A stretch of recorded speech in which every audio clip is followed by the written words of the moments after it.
ओम श्री गंगाई नाथाय नमः। जय श्री गुरुदेव, जय श्री दादा गुरुदेव। आप सबका जो है स्वागत है बहुत आज के इस कार्यक्रम में, सत्संग में।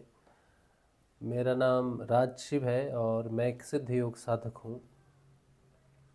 सिद्ध योग की साधना जो है कर रहा हूँ और सिद्ध योग की साधना से जो परिवर्तन मुझ में आ रहे हैं, गुरुदेव जी की कृपा से आ रहे हैं, सहज में आ रहे हैं। और जो भी जीवन में परिवर्तन आ रहा है, साधक होने के नाते वो परिवर्तनों को हम आपके सामने रखते हैं। तो उन परिवर्तनों को संसार के सामने रखना ही हमारे जीवन का जो है ये अभी लक्ष्य है, या जो कार्य हमें दिया गया है हमारे जीवन में, या हमें जो लगता है कि हम जिस कार्य को कर रहे हैं वो सिर्फ यही है कि हम अपने बदलाव को दुनिया को बताएं। हमारी जो उपस्थिति है संसार में, हर किसी की उपस्थिति का कुछ ना कुछ कारण होता है कि आप संसार में क्यों हैं।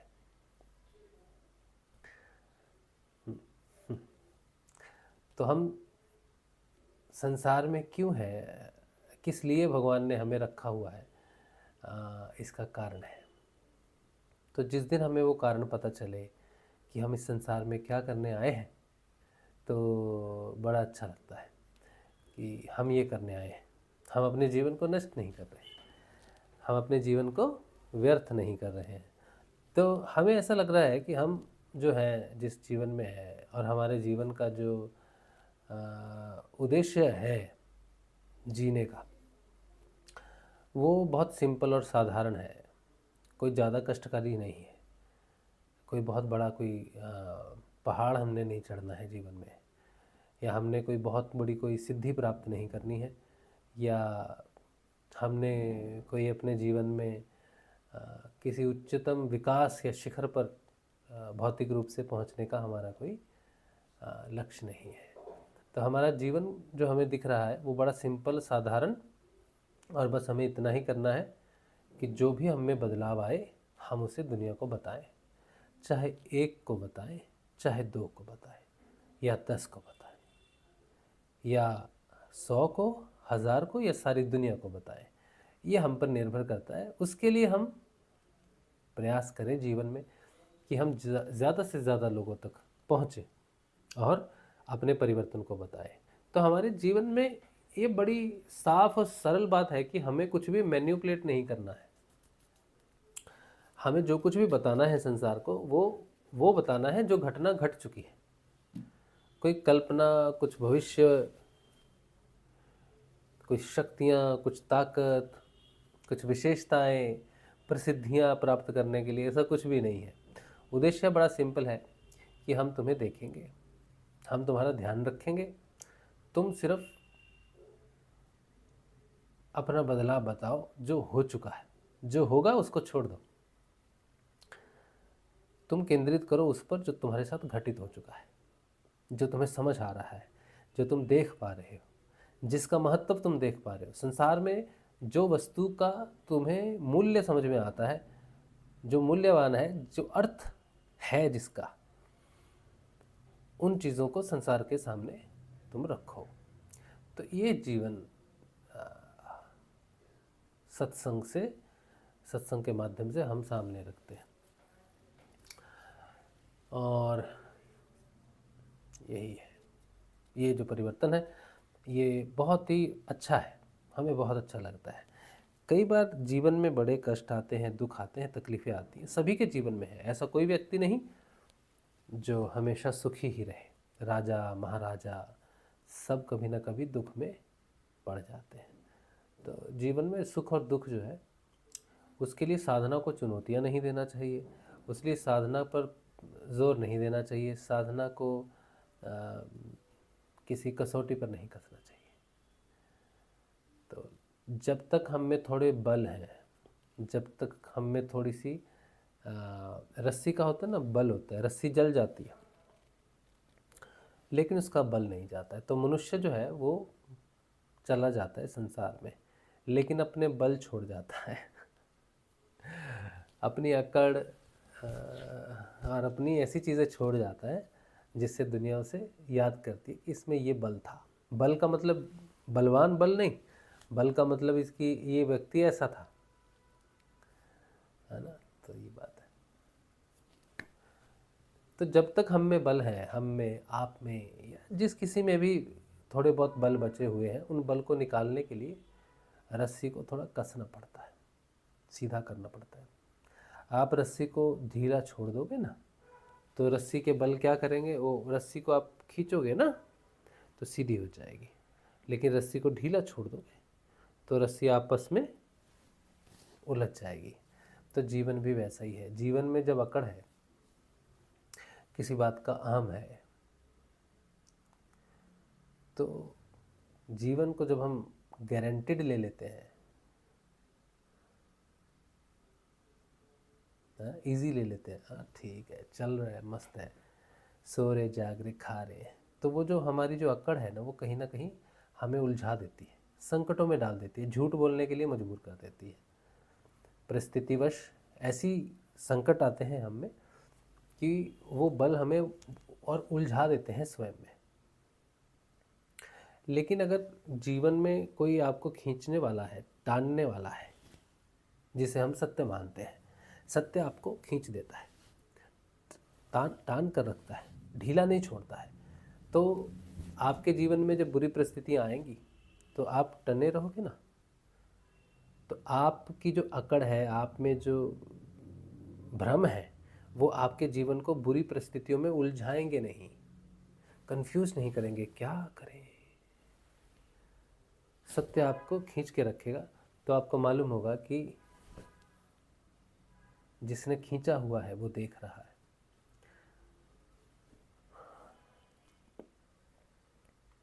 सुख में ज्ञान देना बड़ा आसान है।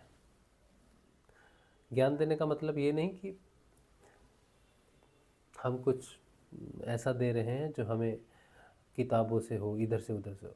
सुख देने का, ज्ञान देने का मतलब है कि कुछ ऐसे सिद्धांत जीवन में व्यक्ति के होने चाहिए जो मनुष्य आगे संसार को दे, अपने अपने बच्चों को दे, अपने मित्रों को दे, अपनी सोसाइटी को दे, अपने देश को दे। कुछ ऐसी मूल्यवान सिद्धांत जिस पर वो स्वयं चला हो और जिस पर चलकर उसने जीवन को बदला हो, और जीवन के बदलाव से संसार उसे देख रहा हो और उसे पूछ रहा हो कि तुम में ये बदलाव आया तो तुम में किन सिद्धांतों से आया।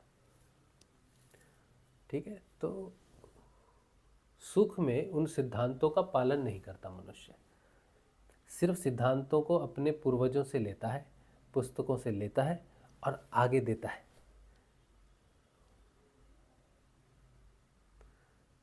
वो आसान है। लेकिन जो सिद्धांतों को कमाता है, जो सिद्धांतों को अर्जन करता है, जो सिद्धांतों को स्वयं से प्रकट करता है, वो मंथन से है। और वो सिद्धांत, वो मंथन, वो ज्ञान उसे निखारता है, साबुन की तरह उसे धो देता है, धुल जाता है वो। और जब वो धुल रहा है, अब धुलना किसी को पसंद नहीं है। आपको वॉशिंग मशीन में डाल दिया जाए, उस पर आपको साबुन, लिक्विड जो होता है, मशीन में लिक्विड डालते हैं ना, साबुन या जो भी साबुन आप डालते हो अपनी मशीन में, वॉशिंग मशीन में, तो आपको वॉशिंग मशीन में डालकर ऊपर से साबुन, पानी, गर्म पानी दे दिया जाए और 30 मिनट के लिए टाइमर सेट कर दिया जाए, घूमो धुलो, तो बड़ी मुश्किल हो जाएगी ना मुश्किल। अब जब आपको धोया जाएगा, फिर पानी से आपको पहले वॉश करेंगे आपको, ठीक है, फिर धोएंगे और फिर सुखाएंगे। सूखने के बाद फिर बाहर भी सुखाएंगे धूप में, फिर उसके बाद आपको प्रेस किया जाएगा, फिर आप में सारे बल निकल जाएंगे। तो आपको मालूम है कि धुलना, निचोड़ना, सूखना और स्त्री होना, अब यहाँ से जो सिद्धांत आपके जीवन में प्रकट होंगे, वो सिद्धांत आपको निखारेंगे, सच में निखारेंगे। तो जीवन में साधना भी साबुन की तरह है, वॉशिंग मशीन की तरह है, सुखाई, धुलाई, हाँ, ये सब साधना के कुछ हिस्से हैं, अंग हैं, जो जब आप धुलोगे तो आपको पसंद नहीं आएंगे।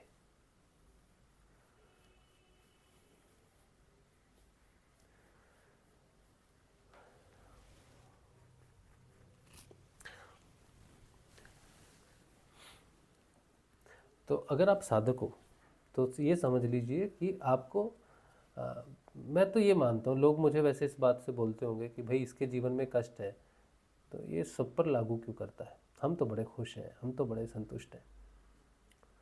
ऐसे लोग हैं जो कहते हैं तुम्हारे मेरी पत्नी,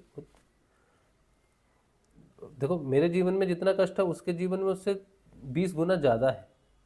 हाँ, मेरे जीवन में जितना कष्ट है उसके जीवन में 20 गुना ज़्यादा है। मैं 20 गुना भी कम बोल रहा हूँ, 100 गुना भी हो सकता है। अब ये कैसे संभव है भाई? पति पत्नी तो एक ही घर में रहते हैं, एक ही जीवन में जो समस्याएं उसकी हैं वो मेरी हैं, जो मेरी हैं वो उसकी समस्याएं, समस्याएं तो एक जैसी हैं, फिर भी उसकी समस्याएं मेरे से 20 गुना 100 गुना ज़्यादा कैसे हो सकती हैं?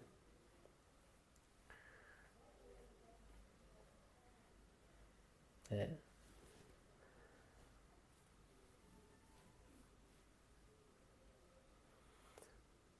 तो हम अगर अपनी समस्या के बारे में भी बोलें तो उसे लगेगा यार ये क्या बात है, हमारी अलग समस्या है। इसी तरह बहुत सारे लोगों को ऐसा लगता है, साधकों को, कि मैं जो बात करता हूँ वो मेरी मेरे अकेले की है, क्योंकि बाकी तो जीवन में सुख ही है।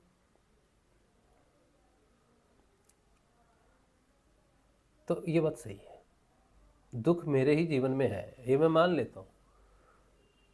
कष्ट जो है वो मेरे ही जीवन में है, आपके जीवन में नहीं। आप भी साधक हो लेकिन आपके जीवन में वैसा कष्ट नहीं है, आप सुखी हो। तो फिर मैं किस जीवन की बात कर रहा हूँ, मैं किसकी बात कर रहा हूँ, ये तो कोर रिलेशन नहीं होता है, ये तो सही नहीं बैठ रहा। तो क्या क्या ये क्या चक्कर है? मेरा जीवन, साधना को हम बोल रहे हैं बड़ी दुखकारी है, मेरी पत्नी भी बोलती है बहुत दुखकारी साधना बहुत दुखकारी, हमको नहीं करनी ऐसा वो कहती है। सुख में साधना को प्रणाम नहीं करना है, दुख में साधना को कोसना जरूर है। ये तो हमारा धर्म बन गया है, ये तो हमारा व्यवहार बन गया है। तो जो लोग सुखी हैं, जो साधक हैं और जो सुखी हैं, उनको आप पूछो, ध्यान क्या होता है। जो मनुष्य साधक है और वो कहता है कि वो सुखी है, उससे पूछो ध्यान क्या है, आनंद क्या है। वो जिस आनंद और ध्यान की बात करेगा उसका असल ध्यान और आनंद से कुछ लेना देना नहीं है। और कुछ व्यक्तियों को मैंने जब कहा कि देखो, तुम जिसे गुरु कृपा मान रहे हो कि वाह जी वाह गुरु कृपा हो गई, ये हो गया वो हो गया, मैंने कहा ये बहुत खराब हो गया। ये गुरु कृपा तुमने, गुरु जी ने तुमको सस्ते में टाल दिया। तुम्हारे पिताजी के पास सम्राट है पूरे विश्व के, हैं, पूरे विश्व के सम्राट हैं, लेकिन तुम्हें रोज जेब खर्चा 2 रुपये देते हैं और कहते हैं बेटा तुम चिंता मत करो, तुम्हारे वॉलेट में भी हमने कुछ पैसे रख दिए हैं, ज़रूरत पड़ी तो वहाँ से ले लेना। 2 रुपया तुम्हारा खर्चा और 50 रुपये तुम्हारे वॉलेट में रख दिए, चिंता मत करो, हम सम्राट हैं। तो तुम बड़े खुश हो कि पिताजी ने 2 रुपये दिए हैं, 50 रुपये वॉलेट में भी रख दिए हैं। तो तुम्हारे पिताजी ने क्या नहीं दिया तुमको मालूम नहीं। गुरु भगवान से हमें सब कुछ प्राप्त हो जाए, सब कुछ, लेकिन अगर ध्यान प्राप्त ना हो, ज्ञान प्राप्त ना हो, आसक्ति का ज्ञान प्राप्त ना हो, जीवन को देखने की वो सत्य की दृष्टि प्राप्त ना हो, तो कुछ भी नहीं मिला, कुछ भी नहीं दिया उसने। जो भी दिया वो तो उसके प्रभाव से, जैसे सूर्य है, सूर्य है ना, सूर्य रोज उगता है ना सूर्य, तो सूर्य हमें रोज क्या देता है? सूर्य रोज हमें देता है धूप, ऊर्जा, प्राण शक्ति, विद्युत, ये सब देता है ना, बहुत कुछ एडवांटेज लेते हैं हम सूर्य से।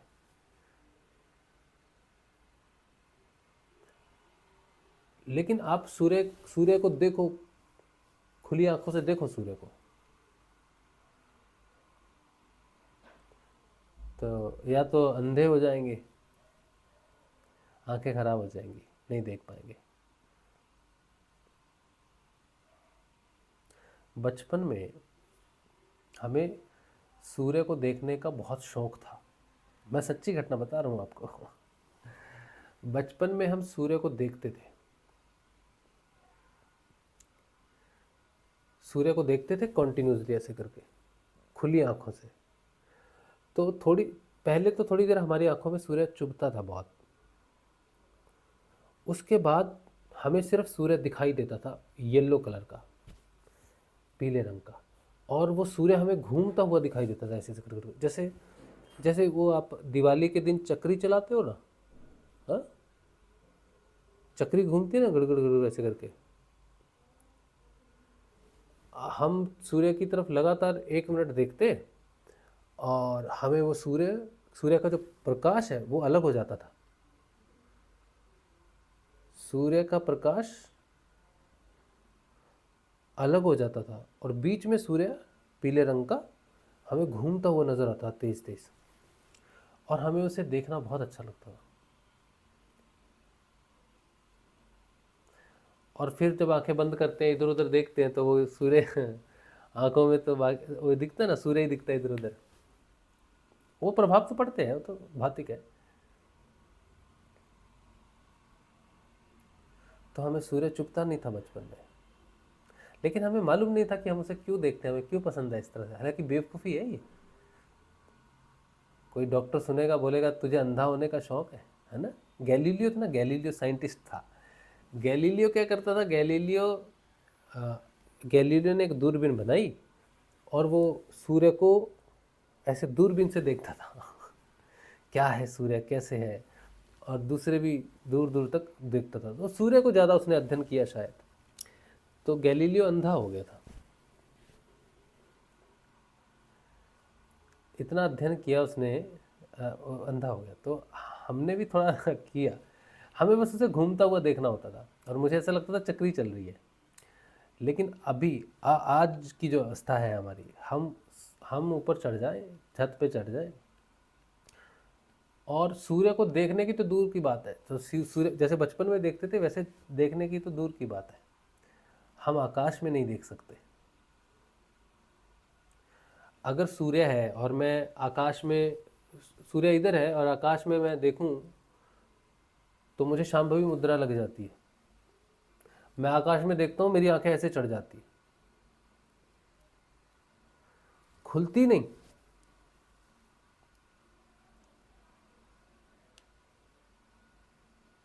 मैं नंगी आंखों से आकाश को नहीं देख सकता। सूर्य को तो देखना बड़ी दूर की बात है। पहले सूर्य को देखता था, अभी नीले आकाश को अगर मैं बहुत, अगर कमरे में आप अंधेरा कर दो, कमरे में अंधेरा कर दो और हम एकदम से धूप में निकलेंगे, तो प्रकाश मेरी आंखों पे पड़ते ही मेरी आंखें ऊपर घुस जाती है, सामना ही नहीं, बाहर के प्रकाश का सामना ही नहीं कर सकती, ऐसे ऊपर चली जाती है, खुलती नहीं। मैं कितना भी प्रयास करूं, अगर मैं यहाँ बैठा हूँ, मुझे शांभवी मुद्रा भी ऐसे जैसे मैं शांभवी मुद्रा है, अब मैं अपनी इच्छा से सीधी कर सकता हूँ आंखें, ठीक है, सीधी कर सकता हूँ। लेकिन एक बार मैं जामसर गया था, जामसर बोल रहा हूँ, काजलवास धाम। पहली बार ये घटना काजलवास धाम में घटी, उससे पहले ऐसा नहीं था।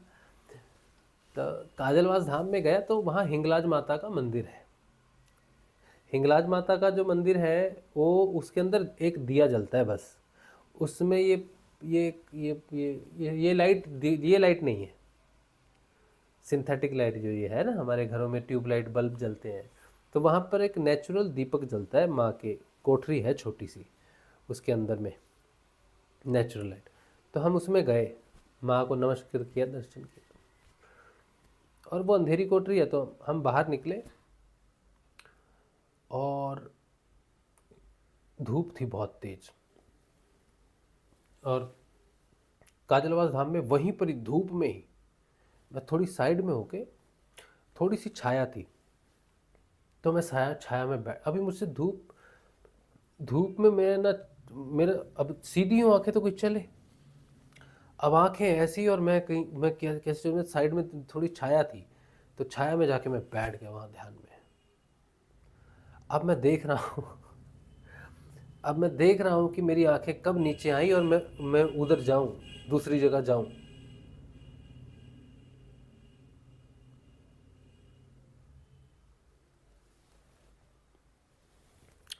तो नहीं आई नीचे, आंखें आ ही नहीं रही।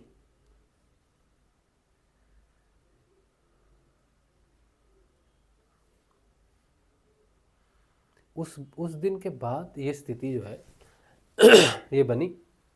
और अब आकाश में अगर मुझे देखना है तो मुझे चश्मा लगाना पड़ेगा। नॉर्मली ये तब भी होता है जब हम बूढ़े हो रहे, 45 साल के हो गए, तो ऊपर देखते हैं तो नहीं देख सकते डर, क्योंकि आंखें कमज़ोर हो गई हैं। वो तो है, वो तो सही बात है, इस बात को मैं डिनाई नहीं करता। लोग कह रहे तेरी आंखें कमज़ोर हो गई हैं। आंखें कमज़ोर होने होती हैं तो शांभवी नहीं लग सकती ना।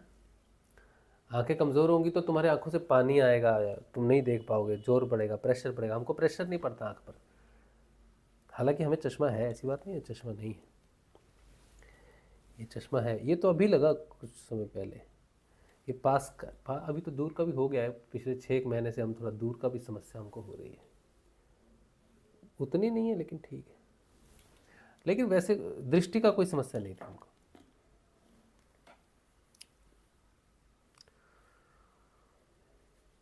तो ये क्या बोल रहा था मैं, कुछ बोल रहा था ना। तो गुरु जी से जो हमें गुरु जी वो प्रकाश है, गुरु जी वो सूर्य है जो हमें,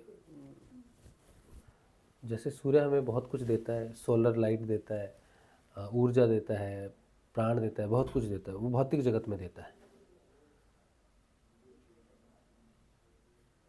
वैसे ही वो सूर्य का मूल स्वरूप आत्मा भी है। सूर्य का संबंध आत्मा से भी है। तो गुरु भगवान का संबंध सूर्य के रूप में आत्मा, गुरु भगवान हमारी आत्मा है। तो गुरु भगवान से हमें भौतिक जीवन में बहुत कुछ मिला, और हमने कहा गुरु जी से हमें बहुत कुछ मिला, लेकिन गुरु जी का मूल स्वरूप आत्मा नहीं मिला, ध्यान नहीं मिला।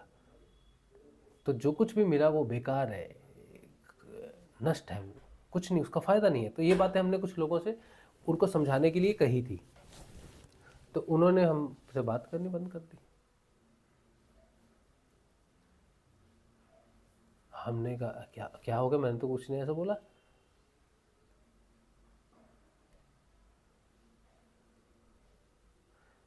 तो ये बात है।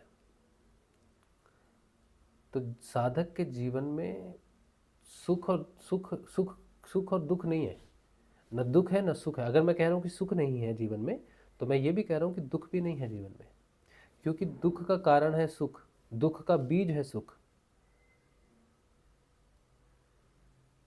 दुख का बीज है सुख। अगर आपके पास सुख है तो आपके पास दुख का बीज है। लेकिन अध्यात्म व्यक्ति के जीवन में न सुख है न दुख है, आनंद है। और आनंद की डेफिनेशन गुरुदेव देते हैं, कहते हैं कि देखो बेटा, गाड़ी, बंगला, पोते, बैंक बैलेंस, घर, पुत्र, सामग्री, सेहत, ये आनंद नहीं देता। इनमें से एक चीज़ खिसक जाए तो आनंद लोप हो जाता है। तो तुम्हें कैसे पता चलेगा कि तुम आनंद में हो कि नहीं हो? अच्छा चल, मैं कहता हूँ कि मैं आनंद में हूँ, ठीक है, मैं कहता हूँ ना कि गुरु भगवान का योग प्राप्त होता है, आत्मा का योग प्राप्त होता है, योग से ही आनंद प्रकट होता है, बोलते हो ना। तो कैसे सिद्ध होगा जीवन में? मुझे कैसे पता चलेगा? किसी ने कहा तुम्हारा भ्रम भी तो हो सकता है, तो हाँ, भ्रम तो हो सकता है। तो सिद्ध कैसे होगा कि मुझे जो आनंद मिल रहा है वो सुख नहीं है? सिद्ध योग में गुरु की कृपा से वो सुख नहीं है, वो आनंद है। कैसे पता चलेगा? अब ना मेरे पास गाड़ी है, न बंगला है, न धन है, न बैंक बैलेंस है, न पोजीशन है, न मान है, न सम्मान है। ज्ञान भी गुरु जी का ही जो है। अब मेरे पास ले दे के कुछ है तो मेरा घर है और मेरे परिवार में मेरा बेटा है, मेरी पत्नी है।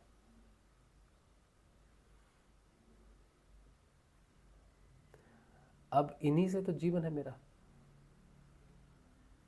मित्र तो खुशी में मैंने हमने किया, ठीक है, लेकिन सबके अपने अपने परिवार तो होते हैं, है ना, होते हैं ना, सबका अपना परिवार होता है। उनका जीवन हमारा जीवन ही हमारा परिवार होता है। हम सन्यासी हो जाते हैं जब हम अपने परिवार से अलग हो जाते हैं, परिवार को छोड़ देते हैं, तो चले जाते हैं, सन्यास चले जाते हैं। कोई अपने परिवार को छोड़कर मित्रों के चले जाए, ये चला जाए, तो उसको हम सन्यासी नहीं कहते, वो भोगी है। उसको घर से भोग नहीं मिल रहा तो मित्रों के पास चला गया, पार्टी में चला गया, अलग रह गया, घर ले लिया, अलग रह रहा, उसे हम सन्यास नहीं कहते। मूल रूप से व्यक्ति जब अपने परिवार से ऊपर उठ जाता है तब समझ लो ऊपर उठ गया वो, फिर वो संसार में सबसे टूट जाएगा। ठीक है, तो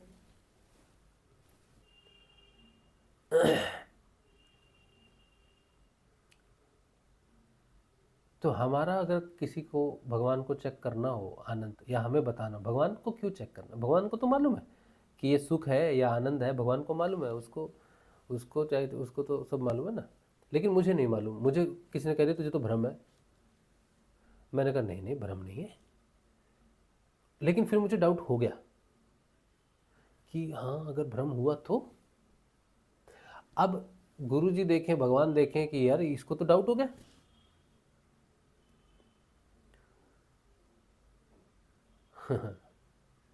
सिद्ध करना पड़ेगा। तो फिर मेरे जीवन में कष्ट आएगा। अब ऐसा ये नहीं है कि मुझे भगवान ने बताना है कि बेटा ये आनंद ही है, सुख या दुख की बात नहीं, आनंद ही है। इसके लिए वो मेरे बेटे को या मेरी पत्नी को तकलीफ देंगे, और मेरी पत्नी और बेटे को ऐसा सोचना भी नहीं चाहिए कि पिताजी के लिए आनंद को साबित करने के लिए भगवान ने हमें खड्डे में डाल दिया। ऐसे भगवान निष्ठुर नहीं है। उनको अगर मेरा आनंद साबित करना होगा तो मुझे ही खड्डे में डालेंगे, और उनको मुझे ही खड्डे में डालना चाहिए, क्योंकि ये मेरी व्यक्तिगत जर्नी है। मैंने नाम जपा, मेरा योग हुआ, उनका नहीं हुआ, तो ये सारा दायित्व मेरा है कि अगर मैं आनंद को जांचना या परखना चाहता हूँ, भगवान को चाहता हूँ, तो मुझे अपनी कसौटी पर मुझे रखना होगा। मैं अपने बीवी और बच्चों को कसौटी पर अपने अध्यात्म की परीक्षा नहीं ले सकता। लेकिन समस्या मेरे इस तरह मानने से भी नहीं है। तुम्हारे मानने से क्या होता है? तुम्हें तो हम पटक चुके, तुम्हें तो हम पटक पटक पटक के, तुम तो पटके तो तुम जगे। अब तुम जग गए हो, तुमको इसका डाउट हो रहा है, लोग कहते हैं कि तुम भ्रम में हो। अब तुमको भ्रम हो रहा है, अब तुमको क्या पटकें, तुमको तो पटक चुके। तो फिर तुम्हारे प्राण को पटकते हैं। ठीक है, तो प्राण को पटका। अब जब प्राण को पटक रहे हैं तब हमें सच में पता चल रहा है कि क्या हो रहा है, क्या हो गया, क्या हो रहा है, ये सब नहीं होना चाहिए। अभी रिसेंटली मेरी वाइफ बहुत बीमार हुई, बहुत बीमार हुई। तो बीमार हुई तो अब क्या करें, क्या करें, क्या करें, क्या करें।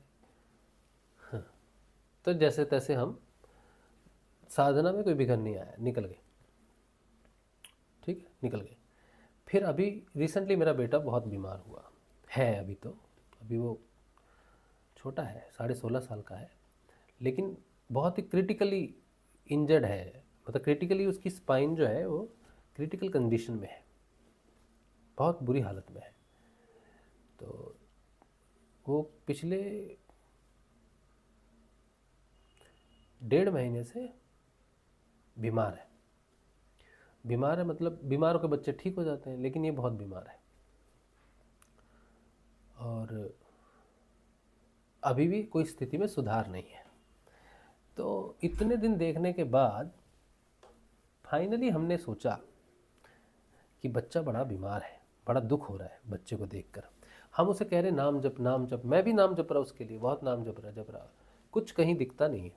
तो नाम जपते रहे नाम जप रहे। बाकी जो सहायता करते हैं गुरु कृपा से, जो सत्संग में लोग जुड़े हैं, उन्होंने जो सहायता की वो गुरु जी की कृपा है कि हाँ चलो चल रहा है, इलाज तो चल रहा है उसका।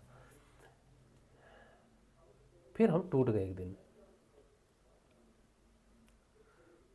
आज मंगलवार है ना, हाँ शनिवार की बात है शायद ये। शनिवार को हम थोड़ा सा टूट गए। हमने कहा कि बच्चे को ना आराम नहीं आ रहा है, क्या किया जाए। तो हमने फिर सोचा, हमसे बहुत लोग जब पूछते हैं कि हमारे बच्चा बीमार है, तो हम नाम तो जप रहे हैं, इसके अलावा कुछ तो कर सकते होंगे बच्चों के लिए। तो हम कहते हैं हाँ नाम जपो, इसके अलावा क्या कर सकते हैं, दान कर सकते हैं, बच्चों के नाम से दान कर सकते हैं, दान तो बुरी चीज़ नहीं है। तो हमें नचिकेता की एक याद आई बात। नचिकेता के पिताजी बड़े बीमार हुए, तो पंडितों ने कहा कि आप कुछ दान करिए, तब आपकी जो तबीयत है वो ठीक हो जाएगी। तो नचिकेता के पिता ने 1000 गाय, जहाँ तक मुझे याद है कुछ ऐसा, अब उनके पास धन है, 1000 गाय उन्होंने दान कर दी। अब उनका पुत्र है नचिकेता। तो नचिकेता ने कहा कि पिताजी ये आपने कैसा दान किया है। तो बोल रहे क्या हुआ। तो बोल रहे जो गाय आपने ब्राह्मण को दान में दी है, वो तो गाय किसी काम की नहीं है, ना तो वो दूध देती हैं, ना वो स्वस्थ हैं, बीमार हैं, और बछड़ा भी नहीं, कुछ भी नहीं, वो तो लायबिलिटी है, वो तो मुसीबत है। आपने ब्राह्मणों को गाय दान में नहीं दी है, आपने ब्राह्मणों को मुसीबत दान में दी है। ये कैसा दान है, गाय का दान। बोले गाय का दान है, उच्चतम दान है। बोले ये कैसी, ये गाय तो हम खर्चा है, उल्टा मुसीबत है इस समय, उसका जो जीवन चल रहा है। गाय कौन है, जिसका बछड़ा है, दूध दे रही है, हाँ और भी उसके उपयोग हैं, लेकिन आपकी गाय तो किसी उपयोग की नहीं है। तो नचिकेता के पिताजी को बड़ा गुस्सा आ गया। बोले चुप रहे, तू बहुत बुद्धिमान है। तो बोल रहे नहीं नहीं पिताजी, आप ये गलत कर रहे हो। तो बार बार जब पिताजी ने समझाया कि तुम इस तरह से बात मत बोलो, तुम्हें संसार का ज्ञान नहीं है, संसार कैसे चलता है, क्या देना चाहिए क्या नहीं देना चाहिए, इसकी तुम्हें समझ नहीं है, तुम चुप रहो। तो पिताजी को बहुत गुस्सा आ गया नचिकेता के बार बार इस तरह कहने पर, पिताजी आप गलत कर रहे हो। तो वो कह रहे आपको वो वस्तु दान देनी चाहिए जो आपके काम की हो।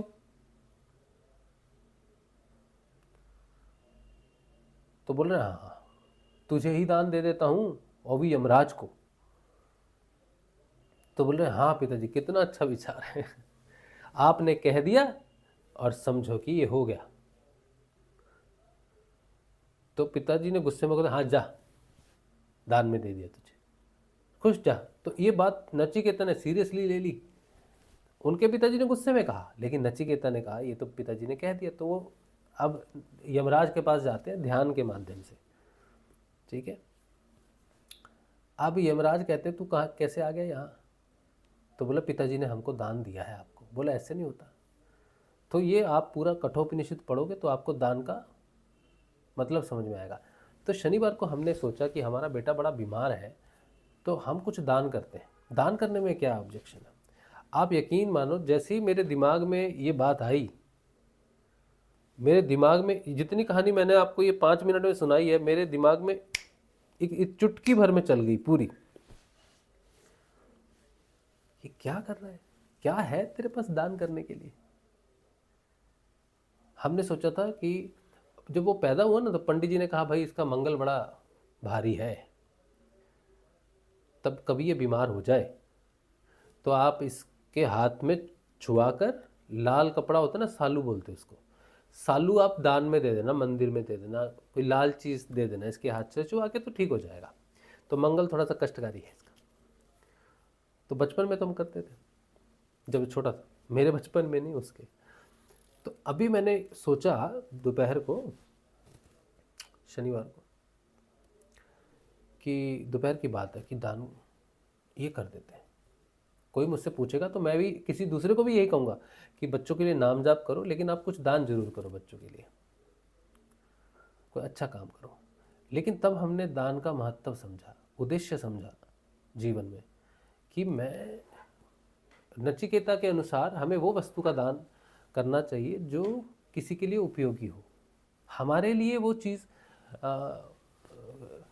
हम अपने, और दान अच्छा सिर्फ यही नहीं कि किसी व्यक्ति के लिए उपयोगी हो वो चीज़, बल्कि ये भी कि हम दान उस महत्व से ना करें कि हमें उस दान का कुछ लाभ चाहिए।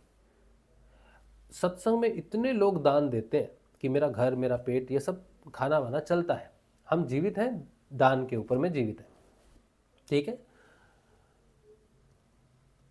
लेकिन आज तक हमने किसी भी दान देने वाले व्यक्ति को सत्संग में, अभी बीच में हमने कभी कहा कि हाँ चलो आपके धन धान्य में वृद्धि हो, खुशी आपको लगे, मैंने अपनी तरफ से कहा।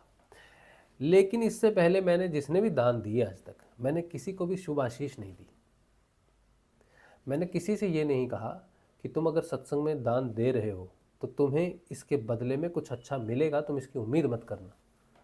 मैंने हमेशा कहा, आज 5 साल हो गए सत्संग चलते हुए, किसने कितना धन दिया है मैंने कभी लिख एक बार तो किसी गुरु भाई के कहने से लिखना, मैंने कहा चलो नोट बनाते हैं कितना आ रहा है, लेकिन हुआ नहीं वो काम।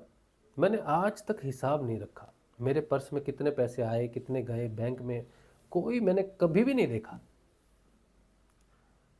और ना ही मैंने कभी भी किसी को कहा कि आपको इससे लाभ होगा धन से।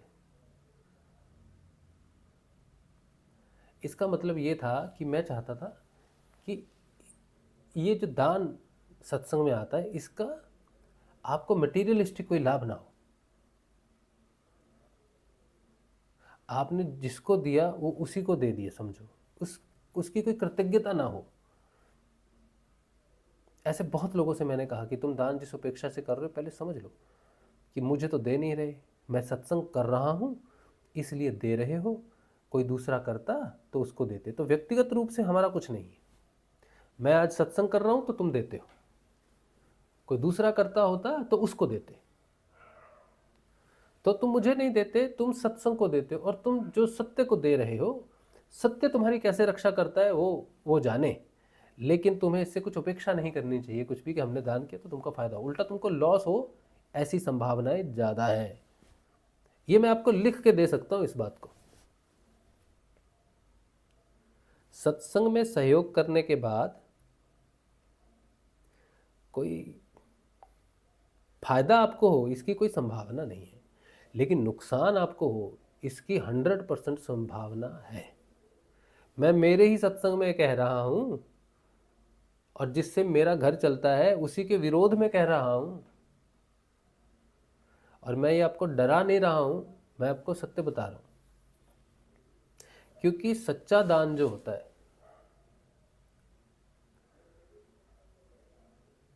वो आपको शुद्ध करता है,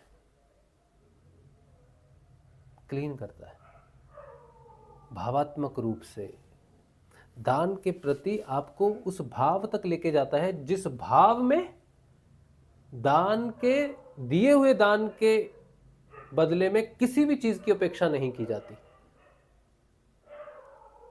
तो ऐसे दानवीरों में दानवीर बलि, जब वामन भगवान ने 3 पग धरती में, 3 पगों में सब कुछ छीन लिया था राजा बलि का, तो वो तो लुट गया, बर्बाद हो गया वो तो। गुरु ने अलग से श्राप दे दिया उसको। क्या भला हुआ राजा बलि का? राजा हरिश्चंद्र ने दान दिया, क्या भला हुआ उसका बताओ? सच्चा दान कोई भला नहीं करता भौतिक रूप से। दानवीर कर्ण का नाम लिया जाता है, कर्ण ने दान दिया, क्या दिया उसने दान में, सो क्या लाभ हुआ दान देके? कवच कुंडल सब कुछ छीन लिया भगवान ने। अंत समय में भी भगवान ने उसको, उससे उसके दांत छीन लिए। तो जब दान से कभी किसी को सच्चे दान से फ़ायदा नहीं हुआ तो मैं अपने बेटे के लिए किस तरह के फ़ायदे की उम्मीद कर सकता हूँ किसी भी दान से।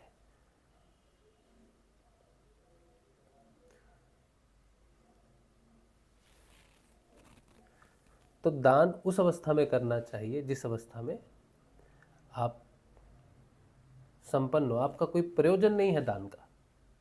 लेकिन आज मैं दान करूंगा ना तो मेरा प्रयोजन है मेरे बेटे का स्वास्थ्य, इसीलिए दान मुझे फलित नहीं होगा। और दान अगर मैं फिर भी करता हूं तो वो मेरी साधना में अड़चन बनेगा।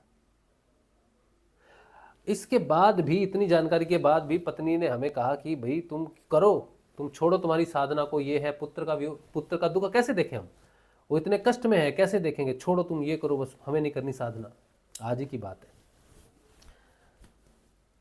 तुम करो। और बहुत कुछ बहुत बोला तो हमने सुना भी। अब वो रो भी रही है। तो हमने डिसाइड कर लिया, हम कपड़े पहन लिए हमने, 5 बजे हम तैयार हो गए, शाम की बात है। तो हमने कहा ठीक है हम जा रहे हैं, कपड़े पहन के तैयार हो गए कि हम मार्केट से एक लाल सालू खरीदेंगे और दे देंगे दान में। ये आज की बात बता, आज भी मैं सत्संग कर रहा हूँ और अभी से 4 घंटे की 5 घंटे पहले की बात है, मैं कपड़े पहन के सालू लेने के लिए निकला कि 10 ये मतलब 1-1.5 मीटर जो भी होता है, 2.25 मीटर जो भी सालू। तो मैं निकल, मैंने जैसे ही अपने दरवाजे के पास पहुंचा और उसको मैंने खोला, आप यकीन करो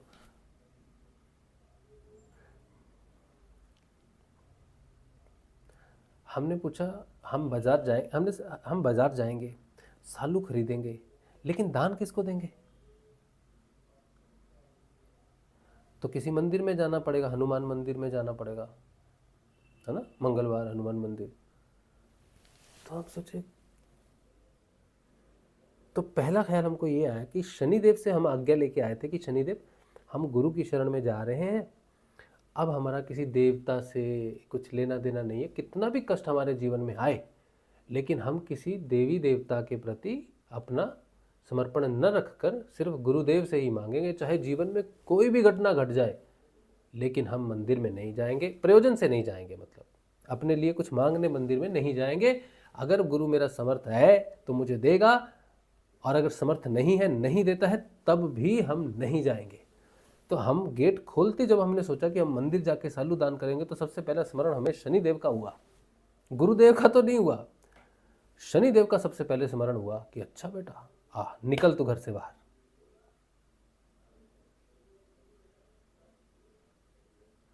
मैं आपको सच्ची घटना बता रहा हूं। बोला अच्छा आ गया ना अब तू औकात पर अपनी। हाँ, तू तो बोला था कि जो भी हो जाएगा नहीं आएगा, अब तू हनुमान जी के मंदिर जाएगा। हनुमान जी से शनिदेव का कोई विरोध ऐसा नहीं है, बस बात यह है कि हमारा, जब हमने शनिदेव से प्रार्थना की थी तो हमने कुछ बोला कि हम जा रहे हैं गुरुदेव की शरण में, आप हमको आज्ञा दे दो, तो उन्होंने उसी क्षण हमको आज्ञा दी।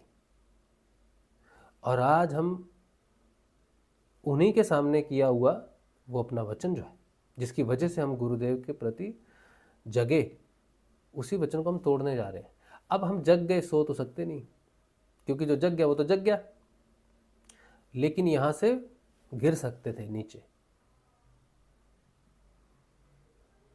क्योंकि मेरे जीवन में इस समय जो भी ग्रह की दशा मेरे सिर के ऊपर में है, इसके बीच में एक लेयर है, गुरु की एक लेयर है, उस लेयर के अंदर मैं प्रोटेक्टिव हूं, बचा हुआ हूं, सेव हूं। वो सारे ग्रह ऊपर घूम रहे हैं, लेकिन वो मुझ पर जो भी प्रभाव डालते हैं मुझे उतना ही मिलता है जितना गुरु की कृपा से, मुझे गुरु की इच्छा से होता है। ये मेरे जीवन में स्पष्ट बात है। आज अगर हम वो दरवाजा खोल के अपने घर की चौखट को पार करते तो आज हम गिर जाते बहुत बुरी तरह से। पुत्र मोह में फंसकर,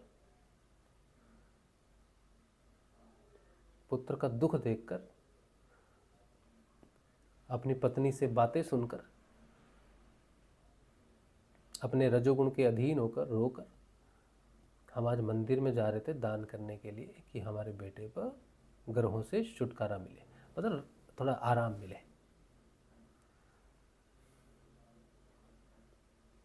अब आप ये सोचो कि मैं इतने समय से सत्संग करता हूँ और हर समय अभी भी गुरु जी का नाम जपता रहता हूँ बच्चे के लिए, और तो कुछ है नहीं मेरे पास, नाम ही जपता हूँ मैं, लेकिन फिर भी पुत्र मोह कितना ज़्यादा है कि हमने अपनी आत्म जागृति या अपने योग को भी तिलांजलि दे दी।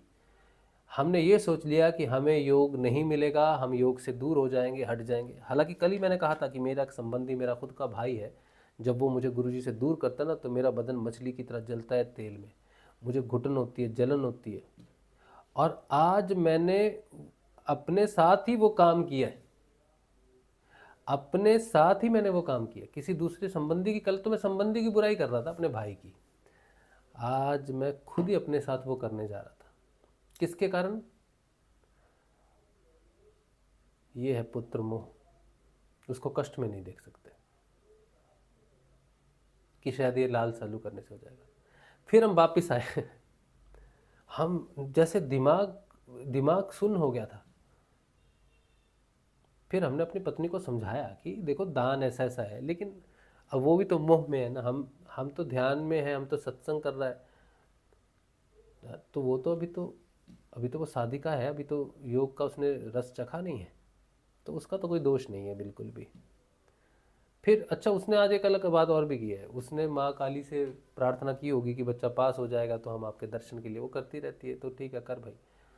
आज उसने फिर एक बार कह दिया, माँ हम आपके दर्शन करने आएंगे, हमारा बच्चा ठीक हो जाए। अब रो भी रही है, तो हमें बोली हम जाएंगे, तो बोला हाँ तुम जाओ, हम भी तुम्हारे साथ जाएंगे।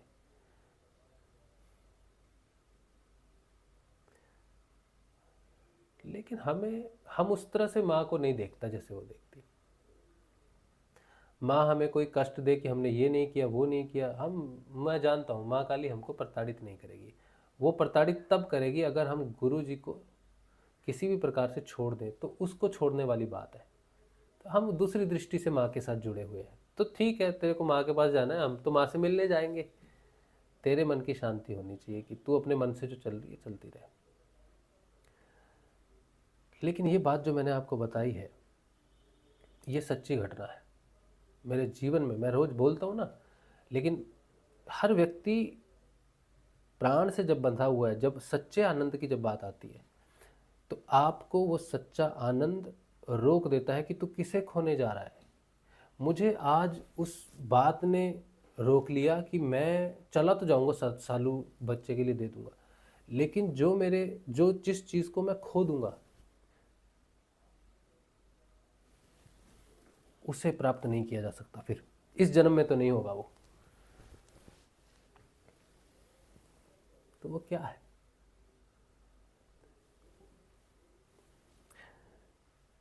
तो वो है गुरु जी का सानिध्य।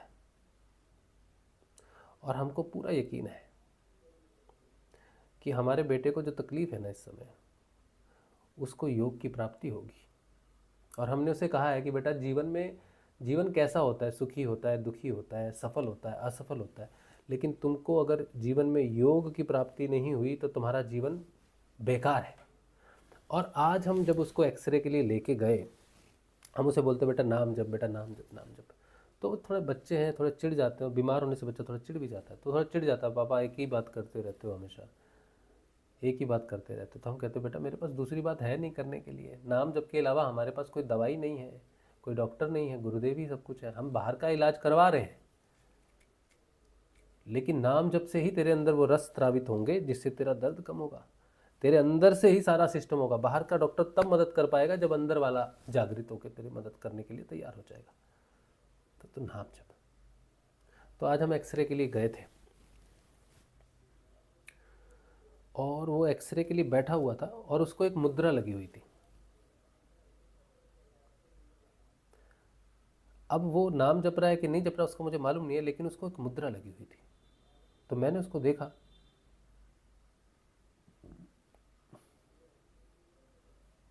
जब मैंने उसको देखा कि उसको योग मुद्रा लगी हुई है और वो योग मुद्रा, और उस मुद्रा का नाम है योग मुद्रा, स्त्री और पुरुष के मिलन की मुद्रा होती है। ठीक है, योग मुद्रा बोलते हैं उसको। स्त्री और पुरुष के मिलन के योग को, शक्ति और पुरुष के मिलन को योग बोलते हैं। धरती और आकाश के मिलन को योग कहते हैं। तो मैंने उसे कहा तुझे ये मुद्रा लगी हुई है, इसे योग मुद्रा कहते हैं। तो उसने फटाफट हटा लिया हाथ। तो मैंने कहा ठीक है बेटा, तुझे बता दिया है। और मैंने उसे कहा था कि बेटा जब तू नाम जपेगा ना, तो तुझे बोलना नहीं पड़ेगा कि मैं तुझे नहीं बोलूँगा कि बेटा नाम जप नाम जप, मुझे पता चल जाएगा कि तू नाम जप रहा है। या तो तू मुझसे प्रश्न पूछेगा या तेरी स्थिति को देखकर मुझे पता चल जाएगा कि तू ये नाम जप रहा है। तो मैंने उसको उसी समय कहा कि बेटा तू जप रहा है कि नहीं जप रहा पता नहीं, लेकिन तू अगर योग, तुझे योग अपने, तुझे पता भी नहीं है कि ये योग मुद्रा है, तो इसका मतलब है कि माँ तेरी रक्षा कर रही है अंदर से।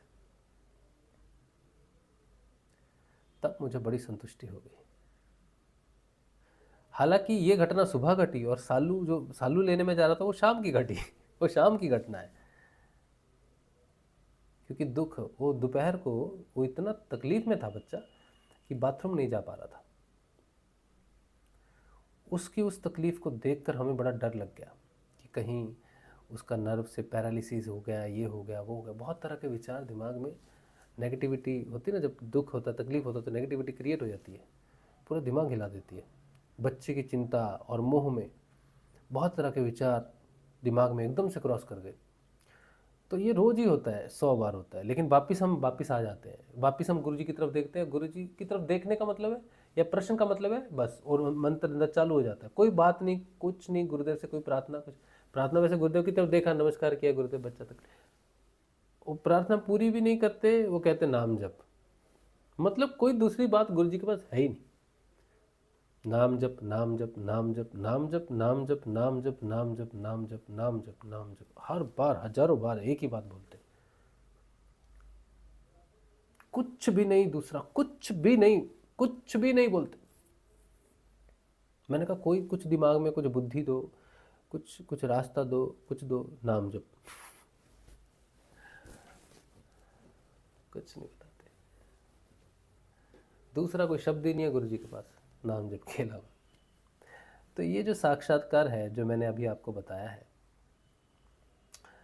ये उस आनंद, वो आनंद है, ये वो योग है जो हमें बचाता है बर्बाद होने से। मुझे बचाने वाला कौन है? आज मैं भ्रष्ट हो ही, मंदिर में चला जाता, आज मैं किसी दूसरे देवी देवता से उम्मीद करता, किसी ग्रह से उम्मीद करता, तो इसका मतलब है मेरे गुरु में क्षमता नहीं है मेरे बेटे को ठीक करने की। ये सिद्ध हो जाता। आज सोचो कि मैं जो 5 वर्षों से बात कर रहा हूं, अगर मैं खुद वो काम करने के लिए अपने घर से निकलने के लिए तैयार हो जाता हूं, तो माया कितना जोरदार प्रहार करती होगी। मैं बहुत बड़ा सिद्ध हूं, बहुत बड़ा योगी हूं, मैं ऐसी बात नहीं कर रहा, लेकिन आप ये देखो कि मैं 5, और मैं कल ही बोल रहा था कि कोई मुझे गुरु से दूर करे तो मुझे तेल में कोई जला दे, भून दे, वैसा ऐसा लगता है। अभी तो कोई दूसरा बाहर का व्यक्ति नहीं कर रहा कुछ भी, अभी तो मैं खुद अपने मोह में फंस के कर रहा हूं, अपने बेटे के लिए कर रहा हूं।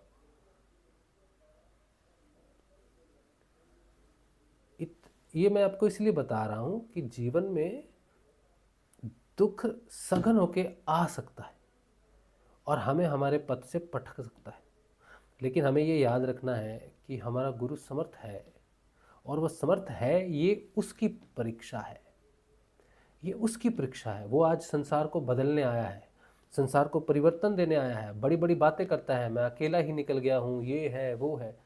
अभी उसको मौका दो। वो कह रहा है मैं समर्थ्य हूँ, मुझ में अगर समर्थ्य हो तो तुम्हारा काम हो जाएगा, तुम नाम जपो। अब उसे मौका दो। ये तो परीक्षा गुरु की, मेरी तो नहीं।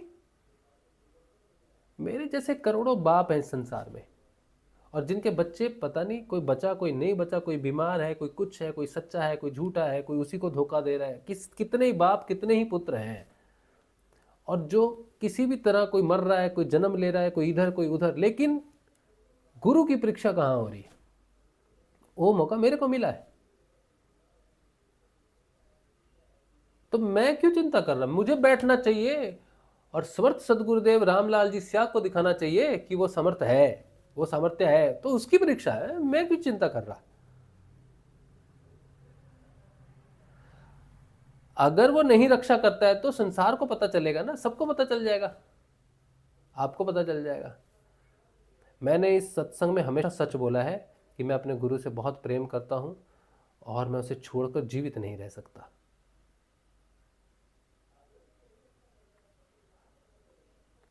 और ये भी मैंने सत्संग में कहा है कि मैंने जिस दिन गुरु जी को समर्पित किया उसी दिन अपनी पत्नी को और अपने बच्चे को भी समर्पित कर दिया था कि इनकी जिम्मेदारी भी तुम्हारी है।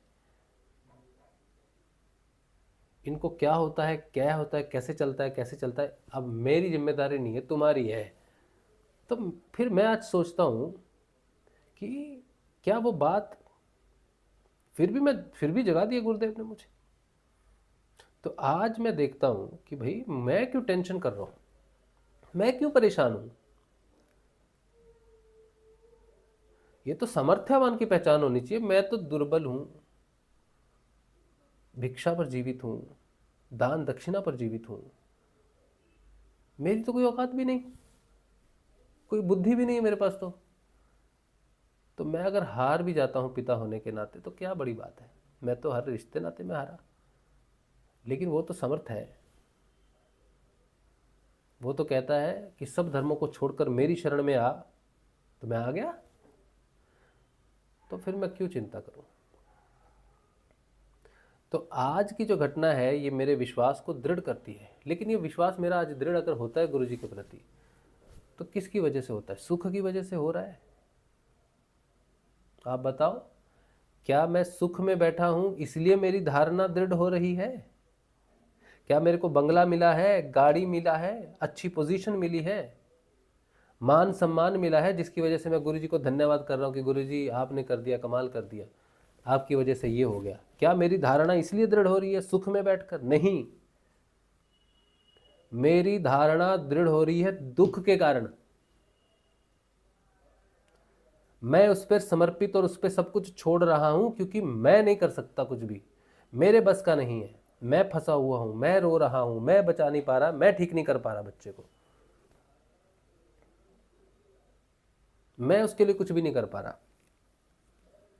असहाय होकर मेरा बेटा जब दुख में चिल्ला रहा है, बैठ नहीं पा रहा, सो नहीं पा रहा है, एक ही पोजीशन में 6-6 घंटे ऐसे लेटा हुआ है, ना लेट सकता, ना बैठ सकता, ना खड़ा हो सकता है, तब मैं उसके पास बैठ के उसको देखता हूँ, उसको हाथ लगाता हूँ तो दर्द होता है, उसको बात बोलता हूँ तो उसको थोड़ा सी परेशानी, चिढ़ लगती है, बच्चा बीमार है। तो मैं दूसरे रूम में बैठा हूँ, अपने बेटे के बेड के ऊपर में बैठ कर उसको देख भी नहीं सकता मैं, क्योंकि कुछ कर नहीं सकता। फिर हम सोचते हैं कि काश आज इतना योग मैंने किया, ध्यान किया, मुझे कोई सिद्धि होती तो मैं उसको ठीक करता। फिर उसी समय दिमाग में आता है, वाह तू करता, तुझे सिद्धि चाहिए कि तू करता, वो सिद्धि तो उसके पास है ऑलरेडी, गुरु के पास तो वो सिद्धि है, तो वो क्यों नहीं कर रहा? तेरे को दे, तू ठीक करे, क्यों?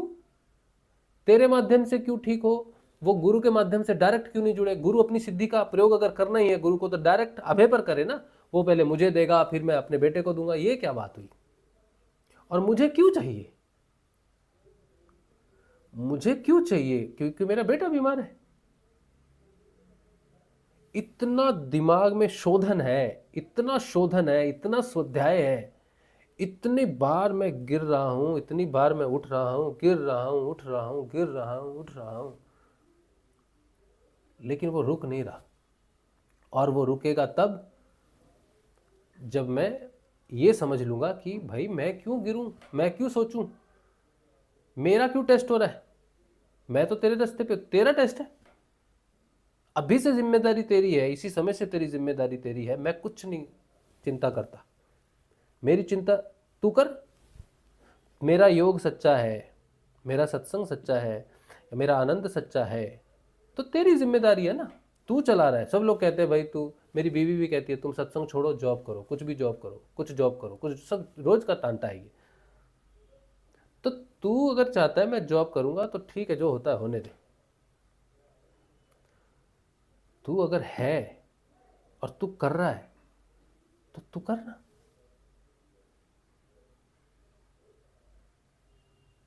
मैं क्यों तकलीफ सह रहा हूं, मैं क्यों बंधा हुआ? तो पता चलता है कि मेरा डिटैचमेंट, मोह का डिटैचमेंट होने के कगार पर हूं।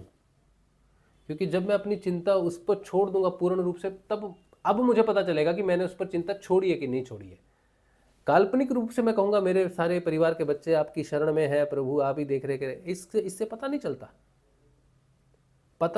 इस समय पता चलना चाहिए, इस समय पता चलना चाहिए कि वो आनंद जो बार बार उस चीज़ को हटा दे रहा है, दिखा रहा है, हटा रहा है, वो बना हुआ है कि नहीं।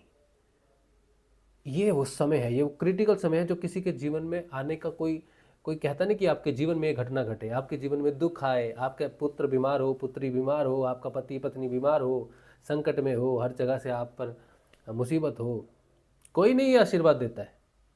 ये बड़ा क्रिटिकल समय है जीवन का, जिसका फायदा इसी समय और अभी डिटैचमेंट के लिए उठाना चाहिए, अभी इसीलिए समर्पण पे उठाना चाहिए, इसी समय गुरु की जिम्मेदारी मानकर उसको गुरु पर छोड़ देना चाहिए, सौंप लेना चाहिए। यही वो समय है जब मोह और बंधन को तोड़कर गुरु को पूर्ण रूप से समर्पित करके उसको नीचे उतारा जा सकता है। यही वो समय है, क्योंकि ये समय बार बार जीवन में आए ऐसा होना नहीं चाहिए। अभी आया है, इसी समय उसको प्रयोग में लाना चाहिए, दुख को प्रयोग में लाओ। तो इस समय या तो हमारी धारणा दृढ़ होके हम आगे बढ़ जाएंगे, या हम यहां से ऐसा गिरेंगे कि इस जीवन में तो नहीं उठेंगे। तो इसीलिए मैं कह रहा हूं आपको कि मेरा साक्षात्कार तो अलग है, तुम्हारा साक्षात्कार जीवन की सफलताओं से जुड़ा हुआ है, तुम उसे गुरु कृपा मानते हो, लेकिन हमारा साक्षात्कार, हमारा योग तो कुछ और ही कहता है।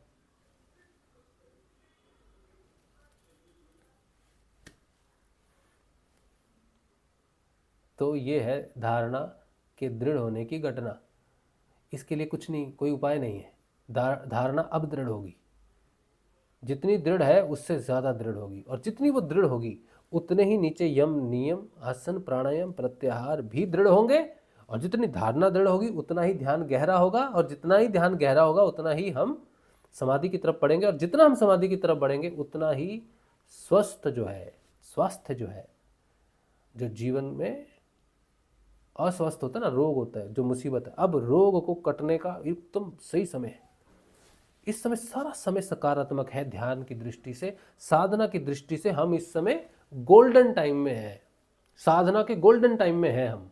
लेकिन भौतिक दृष्टिकोण से देखें तो इस समय हम इतने दुखी, इतने तकलीफ में हैं कि हम कुछ भी करने के लिए तैयार हो सकते हैं, लेकिन साधना की दृष्टि से हम गोल्ड माइन पर बैठे हैं, हम उस अद्वितीय खजाने पर बैठे हैं जिसे खोलने का इस समय बिल्कुल सही समय है। लेकिन भौतिकता में वो अपार दुख का समय है। इसीलिए भौतिकता और आध्यात्मिकता दोनों उल्टे रास्ते। कोई कहे हमें भौतिकता में बड़ा सुख मिल गया है, गुरुजी की बड़ी कृपा, अरे बाबा तू नहीं जानता भी।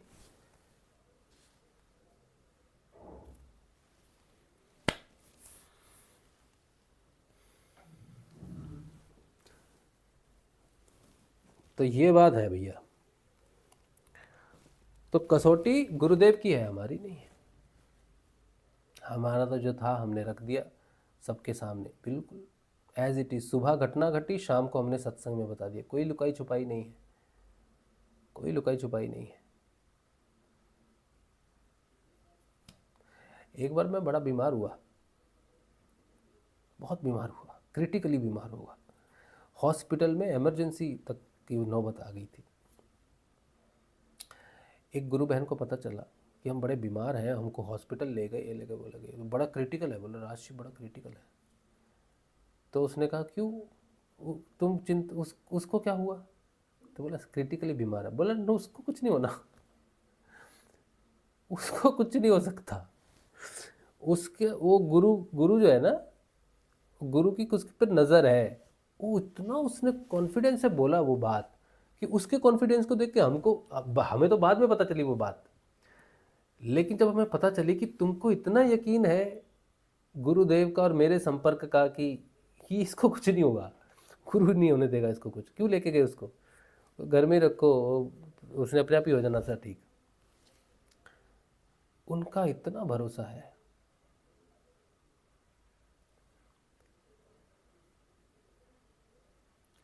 तो जब दूसरों का इतना भरोसा है हम पर कि गुरुदेव की हमारे पर कृपा है, तो हमें क्यों नहीं है?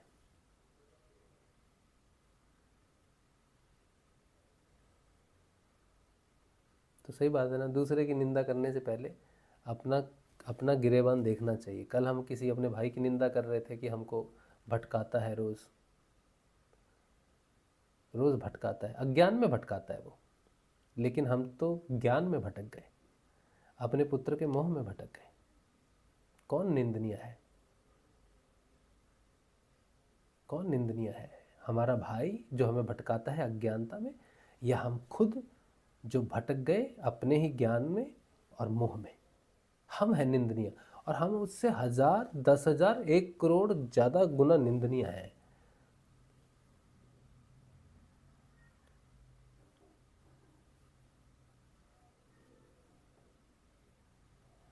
हम अपनी साधना को नष्ट कर रहे हैं, हम निंदनीय हैं। हम अपने विश्वास को नष्ट कर रहे हैं, हम निंदनीय खुद। हमें इतना कुछ गुरुदेव ने दिया, इतना कुछ दिया, फिर भी हमने अपनी साधना को ठेस पहुंचाई है। लानत है, लज्जा आनी चाहिए हमको, स्वयं पे लज्जा आनी चाहिए हमको। और हम बैठे हैं अपना मुंह लेके चमका के, शेव करके बैठे हैं सज धज कर, लज्जाहीन व्यक्ति। देख लो लज्जाहीन व्यक्ति को, अच्छे से देख लो।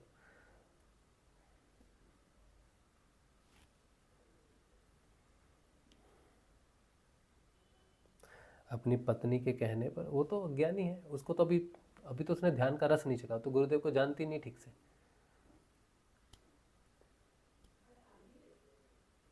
हमने तो ध्यान चखा है, हमने तो रस चखा है।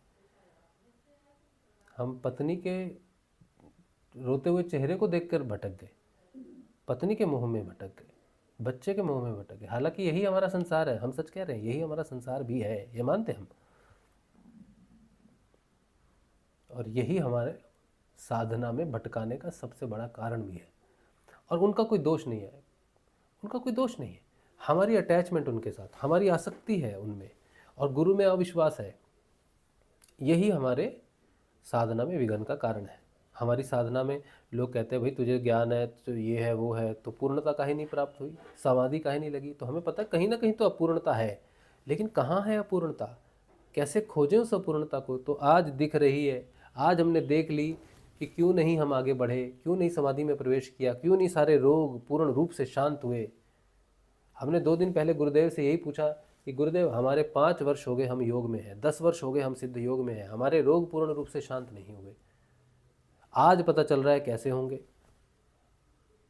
तुम प्राणों के बंधन से इस तरह से जकड़े हुए हो, वहां मैं प्रवेश ही नहीं कर पा रहा। तुम वहां मुझे स्वतंत्रता से प्रवेश करने दो, अपने प्राणों में प्रवेश करने दो,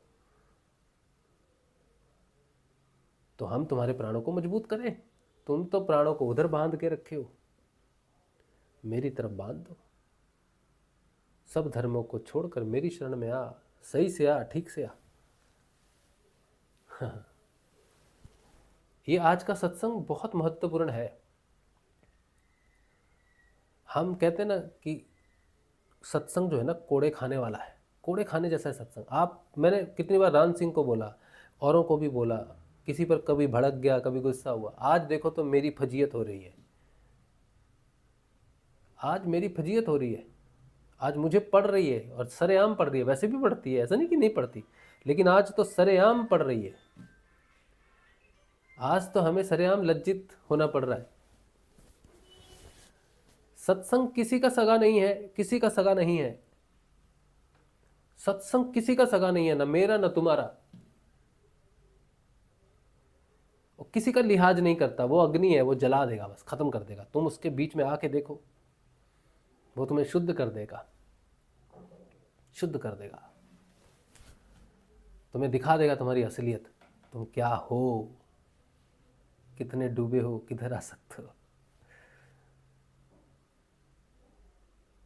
तो सत्संग पवित्र है, बहुत पवित्र है, बहुत पवित्र है। चलिए, तो आज बहुत धुलाई हो गई हमारी। उम्मीद है कि हम में इस धुलाई से थोड़ा और परिवर्तन आए, हम थोड़ा साधना को समझें और गुरुदेव पर हमारा विश्वास और दृढ़ हो, ताकि गुरुदेव और हमारे अंदर उतर सकें और हमारा परिवर्तन कर सकें। जय श्री गुरुदेव। चलिए, तो अब हम आपके मैसेज पढ़ेंगे और फिर हम गुरुजी की पुस्तक का अध्ययन करेंगे। आज बहुत देर हो गई है, लेकिन ये बड़ा महत्वपूर्ण रहा। जो भी उम्मीद है कि हमें इससे शिक्षा मिले और हम साधना में आगे बढ़े। जय श्री गुरुदेव। आप सभी जी को संजीव शर्मा कह रहे हैं, यदि साधक का आत्म जागृत होना गुरु के सामर्थ्य की पहचान है तो पात्र होने पर भी सभी शिष्यों की आत्म जागृति क्यों नहीं होती? क्यों ऐसा? ये गलत है बिल्कुल ना ना ना ना ना ना ना ना ना, बिल्कुल गलत है, बिल्कुल गलत है। अगर शिष्य पात्र है और गुरु समर्थ है तो घटना उसी क्षण घटेगी। ऐसा होना असंभव असंभव असंभव है कि शिष्य पात्र हो और गुरु समर्थ हो और घटना ना घटे। तुम मुझे बताओ संजीव, एक पात्र जो तुम जानते हो, गारंटी लेके बोलो कि ये पात्र है और ये जागृत नहीं हो रहा, इसका गुरु समर्थ है। एक मनुष्य ढूंढो पूरे संसार में, ब्रह्मांड में, अताल में, पिताल में, वितल में, सुतल में, उतल में, जहां ढूंढना है ढूंढो, एक ढूंढ के लाओ, एक केस ढूंढ के लाओ जिस पर तुम आश्वस्त हो कि ये पात्र है और ये गुरु समर्थ है और ये जागृत नहीं हो रहा। गारंटी लो, अपने जीवन को कसौटी पर रखो कि मैं जीवन को कसौटी पर रखकर कहता हूं कि ये पात्र है, और अगर ये पात्र नहीं तो मैं गया। ऐसी कसौटी पर रखकर किसी एक पात्र को लाओ। ला सकते हो, अपने जीवन को कसौटी पर रख सकते हो, प्राण की बाजी लगा सकते हो साबित करने के लिए? नहीं लगा। किसी दूसरे पर अपनी प्राण की बाजी क्यों लगाओगे? स्वयं पर लगाओ, तुम्हें पता चल जाएगा। तुम बाजी लगाओ कि मैं प्रस्तुत हूं, तो देखो घटना घटेगी, उसी समय घटेगी। क्या बात कर रहे? पात्र है, गुरु समर्थ है और वो नहीं हो रहा? क्या बात कर रहे? असंभव, असंभव, हो ही नहीं सकता, हो ही नहीं सकता। विचार गलत है आपका।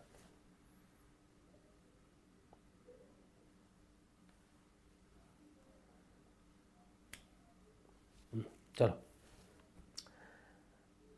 रीना कह रही भाई स्लिप डिस्क क्यूरेबल है, बस थोड़ा टाइम लगेगा। हाँ, स्लिप डिस्क क्यूरेबल है, थोड़ा टाइम लगेगा, लेकिन स्लिप डिस्क में बहुत सारे केसेस हैं, एक वैरायटी है उसका। इस समय स्लिप डिस्क जो है ना, वो हम थेरेपी भी ले रहे हैं, थेरेपी का भी रिजल्ट नहीं आया है। हो सकता 2-4 दिन में उसको वहाँ से रिकवरी शुरू हो जाए। तो इस समय थोड़ा परेशान है बच्चा। क्यूरेबल है हम जानते हैं, लेकिन क्या है कि वो अगर सही समय पे सही ट्रीटमेंट ना मिले, हम सही ना कर पाए उसके लिए कुछ, तो हो सकता है कि वो नर्व थोड़ी डैमेज हो जाए, जिसकी वजह से थोड़े गंभीर परिणाम उसको भुगतने ना पड़े जीवन में। उस बात से भय के कारण ये सब हम अनाप शनाप हमारे जीवन में घटना घट रही है। तो गुरु है तो मेरे को मैं अपने बेटे से बोलता, बेटा तुझे 3 स्लिप डिस्क हुई है ना? हाँ, 3। मेरी सारी स्लिप डिस्क है, सारी डिस्क सारी डिस्क स्लिप हो गई। स्लिप होने के बाद सारी डिस्क गल गई, हड्डी से हड्डी जुड़ गई, डिस्क है ही नहीं, मूवमेंट थी नहीं, यहां से लेकर नीचे तक सारी डिस्क स्लिप हो गई थी मेरी। छाती जगड़ गई, हिलती नहीं थी, फील नहीं होती थी। अल्सरेटिव कोलाइटिस, हाँ, और भी एक्जिमा, पता नहीं क्या क्या। तू जिस दरवाजे पे खड़ा है ना, मैं उस अंदर में वो जो कुछ भी है उस सब को मैंने खा लिया है। मैं अगर वृक्ष हूं तो तू उसका, मैं बीमारियों का वृक्ष हूं ना, तो तू उस बीमारी का भी बीज ही है। इस बीज को यहीं नष्ट कर देना है, बीमारी हटा देनी है अभी से। तो मैं उस वृक्ष से वापस बीज बन रहा हूं। तो तू चिंता मत कर, गुरु समर्थ है तो वो वृक्ष को वापस बीज में डाल देगा और बीज, बीमारी के बीज को नष्ट करके तुमको ठीक कर देगा, ये हमको मालूम है। लेकिन मोह, मैं खुद सामने बैठा हूं, गुरुजी ने मेरे अंदर मुझे निकाला है, मैं फिर भी मोह में फंस के रो रहा हूं। ठीक है, लेकिन यही है, देखे क्या होता है। सुषमा जी बोल रहे हैं, भाई जी आप गुरुदेव की पत्रिका में पास परीक्षा में पास हो गए। बेटा बिल्कुल सही हो जाएगा भाई जी।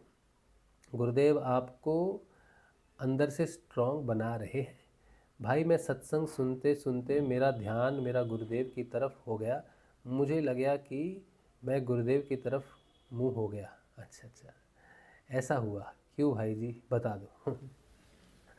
सबसे पहली बात तो आप सबका बहुत धन्यवाद जो आप मेरी बकवास बहुत देर तक सुनते हैं, मेरी दुख की कहानियाँ, मेरा दुखी जीवन वो आप सुनते हो। मेरी वाइफ नहीं सुनती, वो कहती है तुम्हारे दुखी जीवन को हमको नहीं सुनना, हम जो भुगत रहे हैं वही काफ़ी है, सुनना ज़रूरी नहीं है। तो आप सुनते हो उसके लिए पहले तो धन्यवाद, आप बर्दाश्त करते हो मुझे। लेकिन मैं आपको सही बोलता हूँ कि आपको मेरे जीवन से शिक्षा मिलेगी सकारात्मक रूप से साधना में आगे बढ़ने की, दुख नहीं होगा कोई, ठीक है। और दूसरी बात है सुषमा जी, बहुत बहुत धन्यवाद आपका, मैं क्या बोलूँ आपके लिए।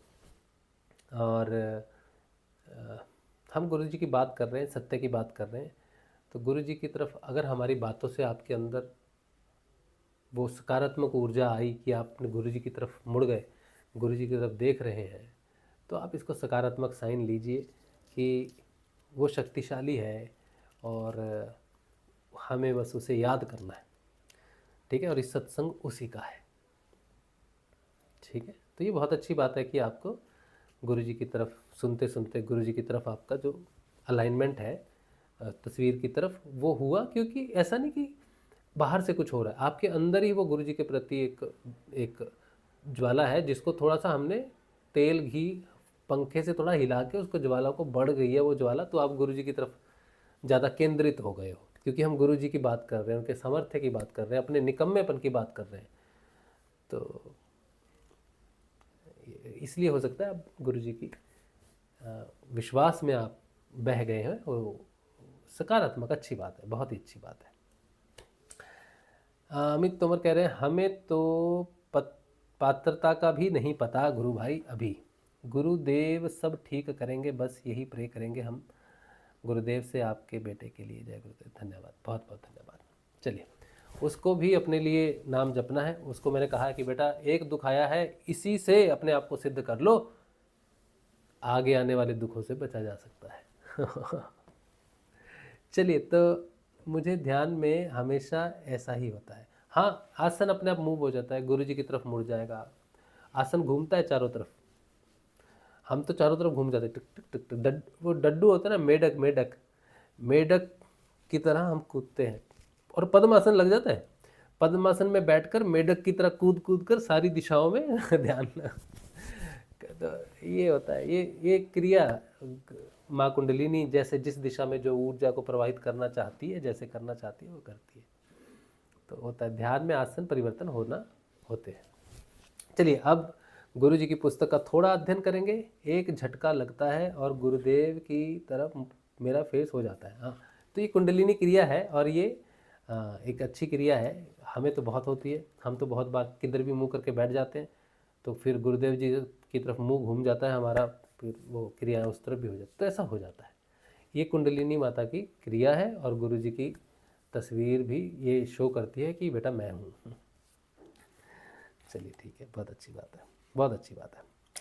तो आज जो हम पढ़ने वाले हैं, आज हमारा सत्संग जो है थोड़ा हो गया है लंबा, है ना, लेकिन कोई बात नहीं, हम पढ़ेंगे जितना गुरुजी जैसा करवाएंगे। जितने लंबे सत्संग हो गए ना, उनमें रहस्य उतना ही ज़्यादा होता है।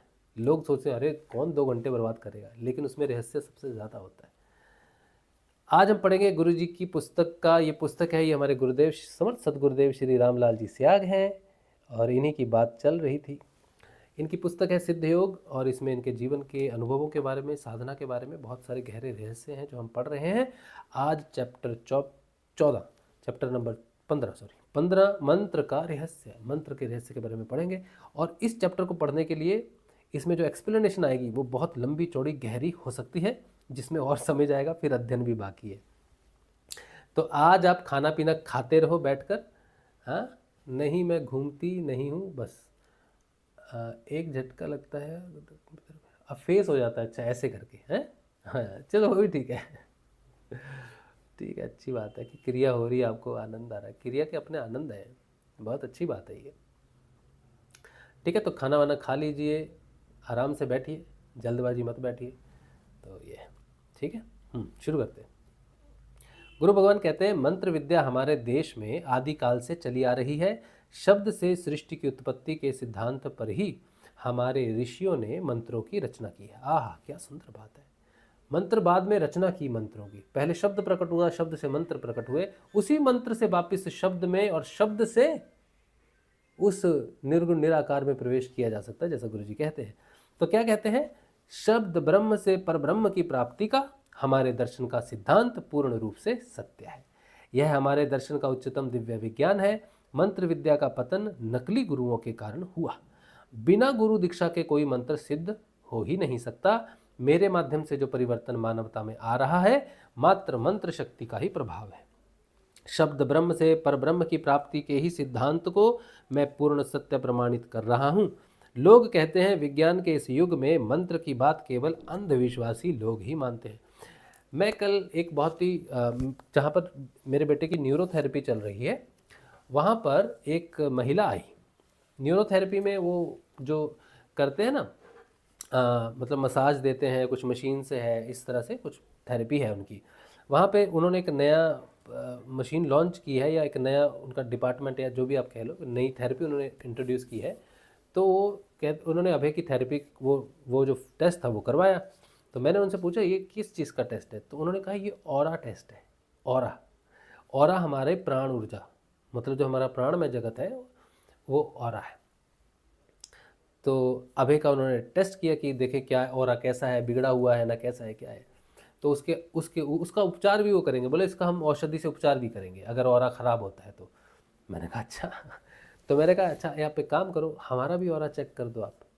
तो उन्होंने कहा ठीक है। तो हमने कहा, उन्होंने हमारी 10 उंगलियों के टिप लिए हैं, फिंगरप्रिंट्स जो होते हैं, तो लिए उन्होंने। अभी रिजल्ट आएगा कल, मतलब कल किया था, आज और कल, मतलब कल है बुधवार को उसका रिजल्ट आएगा हमारे ऑरा का। तो वो मशीन हमें हमारे ऑरा, तो हमने कहा हम इसलिए करवाना चाहते हैं कि हम योग करते हैं, साधना करते हैं। तो साधना से हम जो बोलते हैं सत्संग में कि भाई सत्य घटित हुआ है, योग हुआ, ये हुआ, तो उसका प्रभाव क्या मशीन से देखा जा सकता है कि नहीं देखा जा सकता है? सिद्ध कर सकते हो कि नहीं कर सकते आप मशीन से? तो वो है। तो उनको मैंने कहा कि हम ऐसे सत्संग करते हैं, ये सब चीज़ें। तो उन्होंने कहा हम भी योग करते हैं, आनापानासति होते हैं, क्या आनापानासति कुछ ऐसा होता है, कहते वो करते हैं, प्राणायाम विलोम करते हैं। तो मैंने कहा हमारा जो है, हम मंत्र गुरुदेव से मंत्र लेके इस तरह से करते हैं। बोले हम मंत्रों में विश्वास नहीं करते, हम किसी मंत्र को नहीं करते, हम अपने प्राण को ही भगवान मानते हैं, प्राण को ही मंत्र मानते हैं। मैंने कहा वो तो चलो अच्छी बात है, जैसे भी आप चलो आगे बढ़ो सकारात्मक रूप से। तो वो महिला सकारात्मक थी, डेफिनेटली बहुत अच्छी थी, लेकिन मंत्र पे विश्वास नहीं था उनका। और गुरुदेव क्या लिखते हैं यहाँ पर, बिना गुरु दीक्षा के कोई मंत्र सिद्ध हो ही नहीं सकता। मेरे माध्यम से जो परिवर्तन मानवता में आ रहा है, मात्र मंत्र शक्ति का ही प्रभाव है।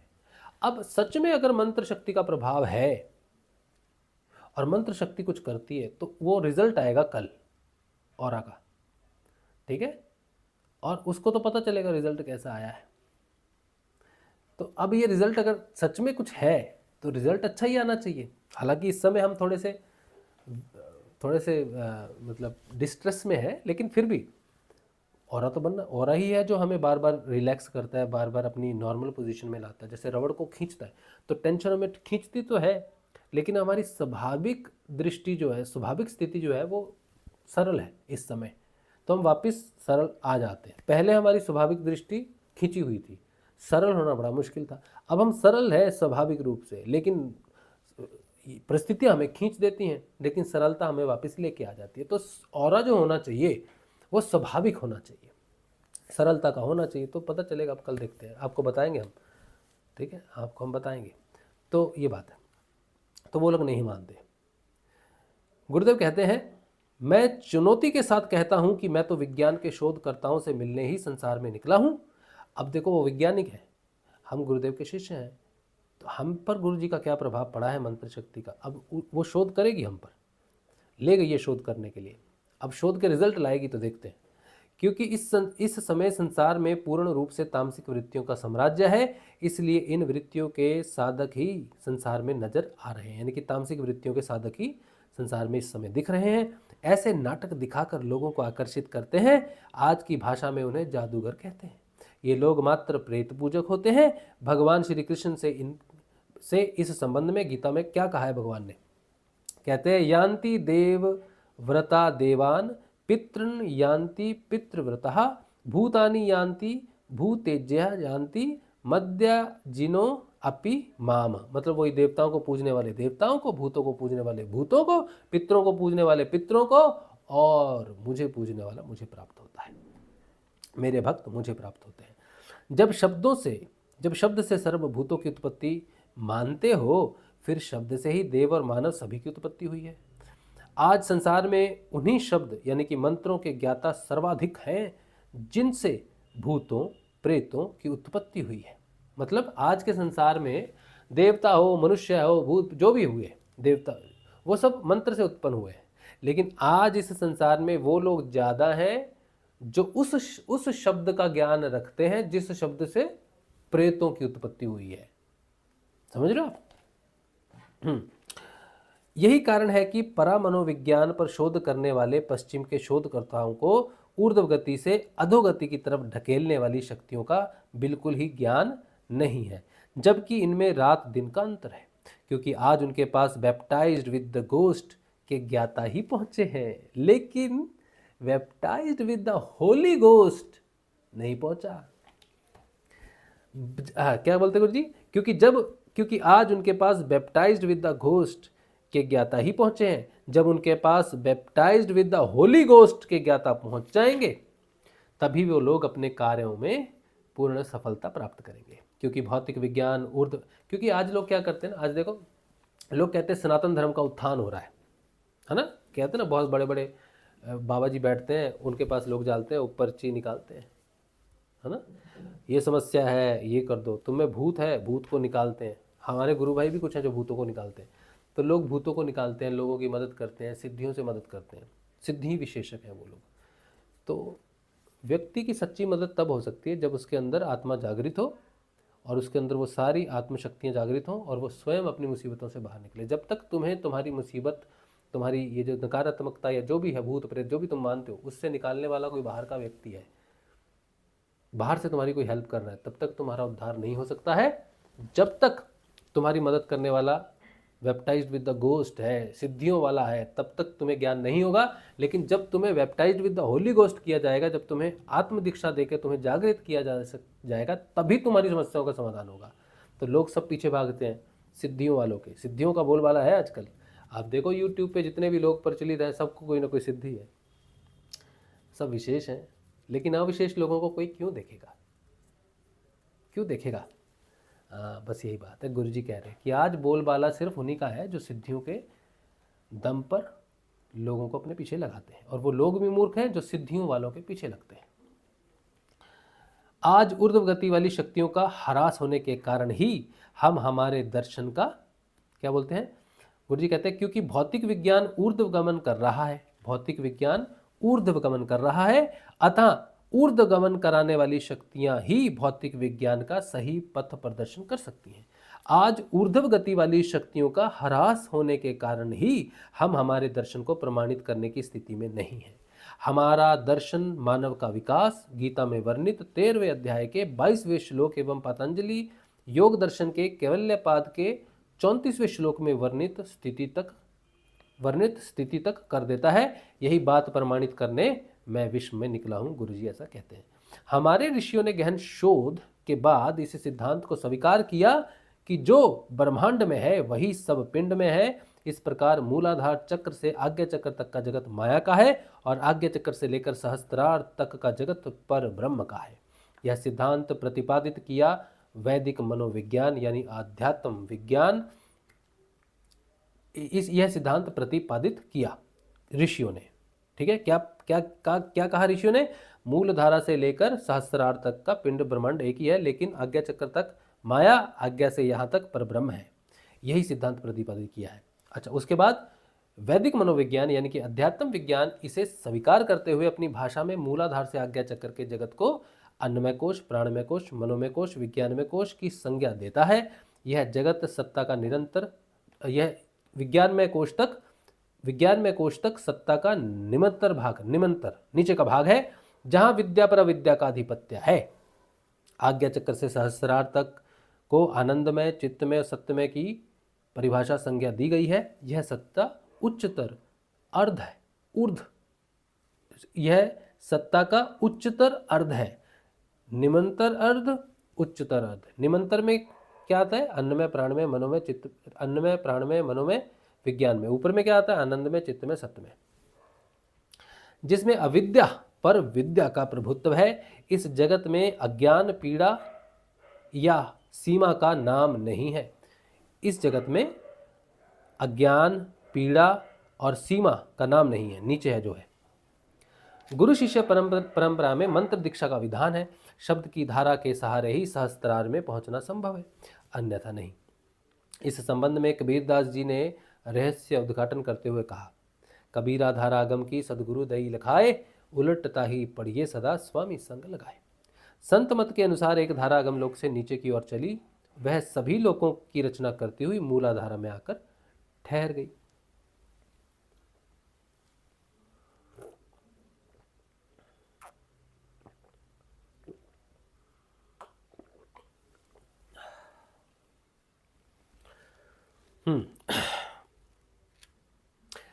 इस प्रकार सभी लोग उस जगत जननी राधा कुंडलिनी ने रचे। मनुष्य जीवन में जागृत करके अपने स्वामी कृष्ण के पास पहुंचाई जा सकती है उसे। किसे? कुंडलिनी को, राधा को। राधा और कृष्ण यानी कि पृथ्वी एवं आकाश तत्व का मिलन का नाम ही मोक्ष है। परंतु जिस गुरु को आकाश तत्व यानी कृष्ण की सिद्धि होती है, मात्र वही इस काम को कर सकता है, अन्य कोई नहीं। गुरु महिमा का हमारे शास्त्रों में बहुत बखान है। इसी को ध्यान में रखकर असंख्य गुरु प्रकट हो गए। ऐसा सुंदर व्यवसाय संसार में कोई है ही नहीं। बिना पूंजी लगाए आमदनी होती है। ऐसे ही गुरुओं के कारण गुरुपद जैसा गौरवमय पद बदनाम हो गया। कुछ दिन पहले हमारा एक मित्र है बचपन का, मैंने बताया था ना, उसने हमको ऑफर दिया है बिजनेस। मेरे को बोल रहा है, यार अच्छा है तेरा बिजनेस, कितना कमा लेता है। मैंने बोला था ना, तो वो मेरा बहुत अच्छा मित्र है, बहुत अच्छा मित्र है। लेकिन देखो वो मेरे को कितना जानता है। हम उसको जानते हैं अच्छे से, लेकिन वो हमको नहीं जानता। कैसा मित्र है। हम उसे कह रहे हैं कि हम पैसे के लिए नहीं हैं, हम में परिवर्तन आया है, लेकिन नहीं मानता। मानेगा भी क्यों? सही बात है, हमने कोई सिद्धि तो दिखाई नहीं उसको।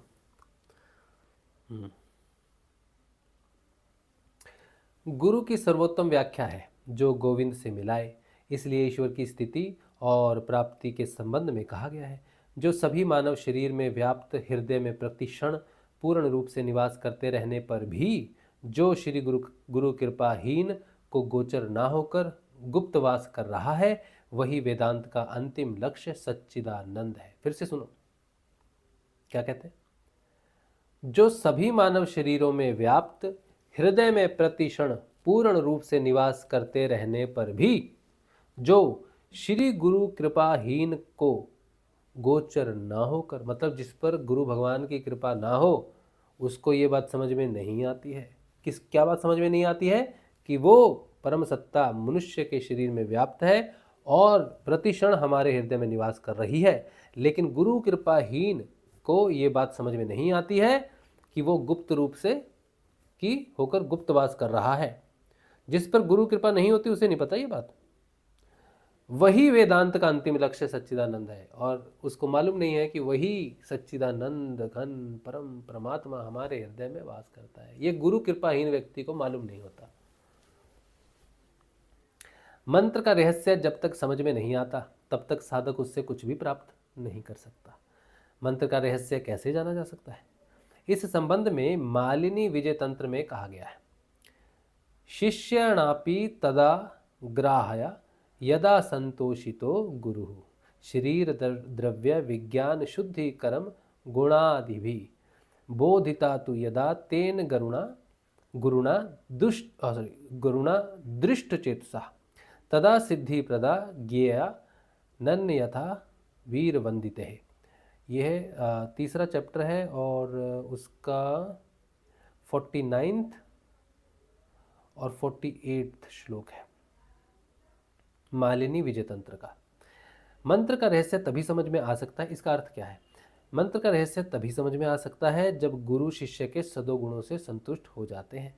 हे देवी, जब गुरु हृदय से प्रसन्न होते हैं तभी मंत्र का रहस्य खोलते हैं और मंत्र मुक्ति देता है। गुरु संतोष मात्रेण अन्यथा नहीं, गुरु के संतोष होने से ही होता है, वरना नहीं होता। शब्द से सृष्टि की उत्पत्ति के सिद्धांत विश्व के सभी धर्म मानते हैं। इसी सार्वभौम सिद्धांत के आधार पर हमारे ऋषियों ने मंत्र शास्त्र की रचना की है। सृष्टि के संबंध में ज्ञान संकलिनी तंत्र में कहा है, आकाश जायते वायुर्वायोत्पद्यते रविः, रवेरुत्पद्यते तोयम तोयादुत्पद्यते मही। आकाश से हवा, हवा से अग्नि, अग्नि से जल और जल से पृथ्वी उत्पन्न हुई है और संसार के सभी प्राणी पृथ्वी से उत्पन्न हुए हैं। हमारे शास्त्र भी इन्हीं 5 तत्वों से मनुष्य शरीर की रचना मानते हैं। पांचों तत्वों की सूक्ष्म अवस्था को तन्मात्रा भी कहते हैं। सूक्ष्म अवस्था को तन्मात्रा भी कहते हैं। जैसे पृथ्वी की तन्मात्रा गंध, जल की रस, अग्नि की रूप, वायु की स्पर्श, आकाश की शब्द। क्योंकि सृष्टि का जनक शब्द तन्मात्रा है, इसलिए जिस प्रकार अधोगमन के कारण मनुष्य की उत्पत्ति हुई, उसी प्रकार शब्द मंत्र के सहारे ऊर्ध्वगमन करता हुआ मनुष्य 6 चक्रों और 3 ग्रंथियों का भेदन करता हुआ अपने जनक आकाश तत्व सहस्रार में लय हो सकता है। इसी का नाम मोक्ष है। बोलो गुरुदेव भगवान की जय हो, कल की भगवान की जय हो, भगवान श्री गुरुदेव की जय हो, बाबा श्री गंगाईनाथ जी की जय हो। चलिए आगे का अध्ययन श्रीमद् भागवत का, क्योंकि आज श्रीमद् भागवत के अध्ययन को 125वां दिन आप देख रहे हैं कि भगवान श्री गुरुदेव की कृपा से श्रीमद् भागवत का अध्ययन हो रहा है और 125वें दिन में हम आ गए हैं। तो कल सत्संग अचानक से हो गया था बंद, है ना, इंटरनेट की वजह से हुआ था भैया। हाँ। और जब तक हम उसे रीस्टार्ट करते तब तक ये स्ट्रीमिंग बंद हो गई थी।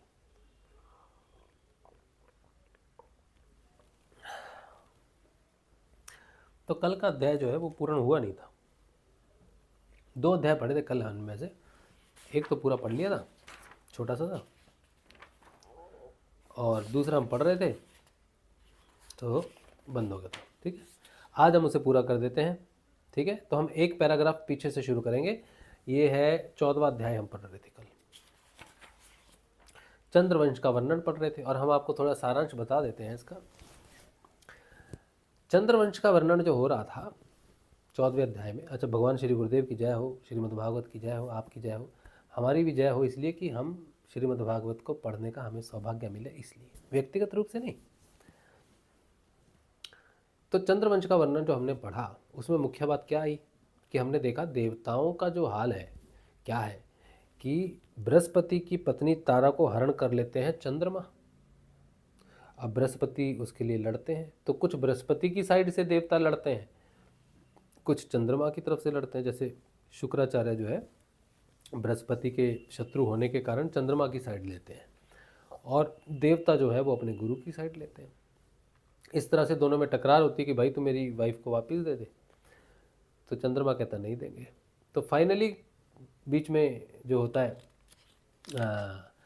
भगवान का जो होता है बीच में आते हैं भगवान की, भाई ये क्या हो रहा है?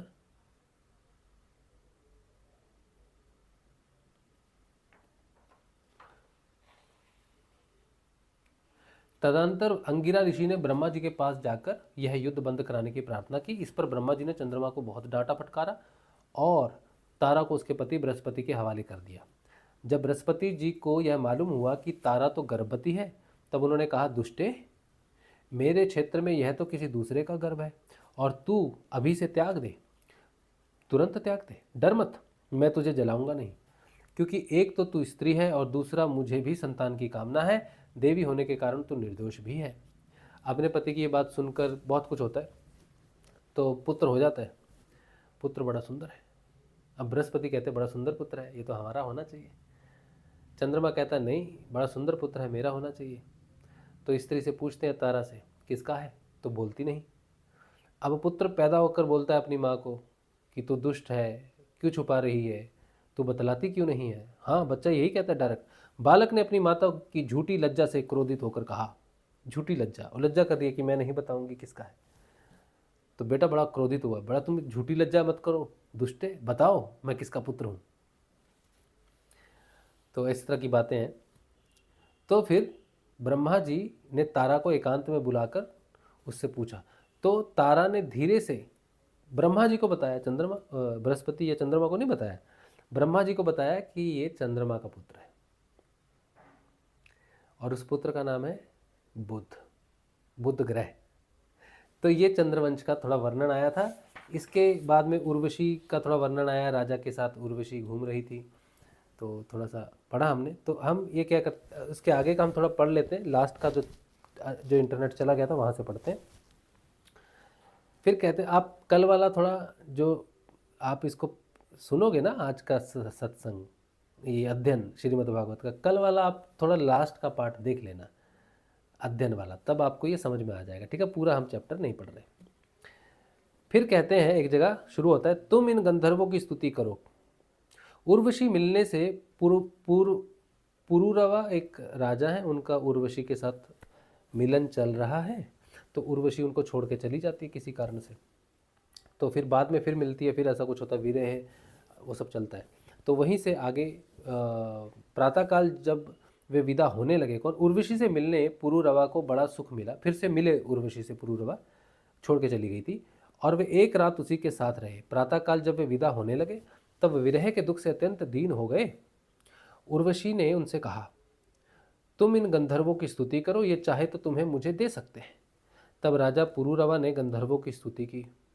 हे परीक्षित, राजा पुरुरवा की स्तुति से प्रसन्न होकर गंधर्वों ने उन्हें एक अग्निस्थाली यानी कि अग्निस्थापन करने का पात्र दिया।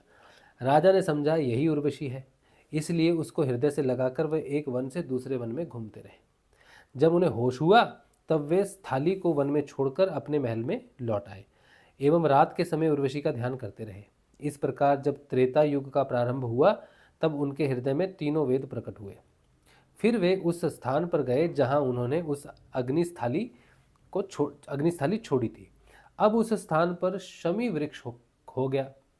शमी वृक्ष के गर्भ में एक पीपल का वृक्ष उगाया था।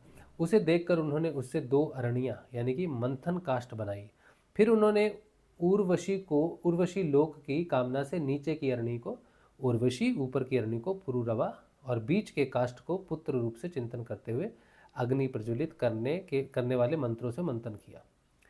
उनके मंथन से जात वेदा नामक अग्नि प्रकट हुआ। राजा पुरुरवा ने अग्नि देवता को त्रयी विद्या के द्वारा आहवनीय, गार्हपात्य और दक्षिणाग्नि इन 3 भागों में विभक्त करके पुत्र रूप में स्वीकार कर लिया। क्या किया उन्होंने, उनको अग्नि, जात वेदा अग्नि प्रकट हुई पुत्र रूप में, जात वेदा अग्नि उनको प्रकट हुई। तो राजा पुरुरवा ने अग्नि देवता को त्रयी विद्या के द्वारा, मतलब 3 विद्या के द्वारा, आहवनीय, गार्हपत्य और दक्षिणाग्नि, उस अग्नि के 3 भाग कर दिए। ठीक, और इन तीनों भागों में विभक्त करके पुत्र रूप से स्वीकार कर लिया। फिर उर्वशी लोक की इच्छा से पुरुरवा ने उन तीनों अग्नियों द्वारा सर्वदेव स्वरूप इंद्रियातीत यज्ञपति भगवान श्री हरि का यजन किया। हे परीक्षित, त्रेता के पूर्व सतयुग में एकमात्र प्रणव यानी कि ओमकार ही वेद था। कब था वेद? त्रेता के पूर्व सतयुग में एकमात्र ओम ही वेद था। सारे वेद शास्त्र उसी के अंतर्भूत थे। देवता थे एकमात्र श्री नारायण, और कोई देवता नहीं था। अग्नि भी 3 नहीं थी, केवल एक था, और वर्ण भी केवल एक था जिसका नाम था हंस वर्ण। हे परीक्षित, त्रेता के प्रारंभ में पुरुरवा से ही वेद त्रयी और अग्नि त्रयी का आविर्भाव हुआ। त्रेता के प्रारंभ में पुरुरवा से ही वेद त्रयी और अग्नि त्रयी का आविर्भाव हुआ। वेद त्रयी क्या हुई? कौन सी वेद त्रयी उनसे प्रकट हुई पुरुरवा से?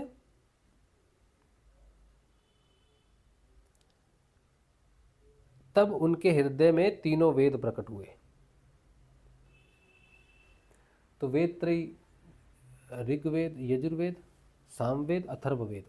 अब ये चार हैं, लेकिन यहाँ त्रैवेद की बात आ रही है। त्रिवेद कौन से हैं यहाँ पर उल्लेख नहीं दिया हुआ, शायद आगे मिलेगा हमें।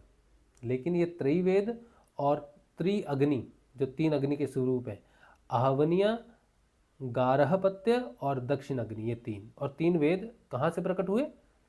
त्रेता के प्रारंभ में पूर्व रवा से ही ये प्रकट हुए। इससे पहले क्या था? सतयुग में क्या था वेद?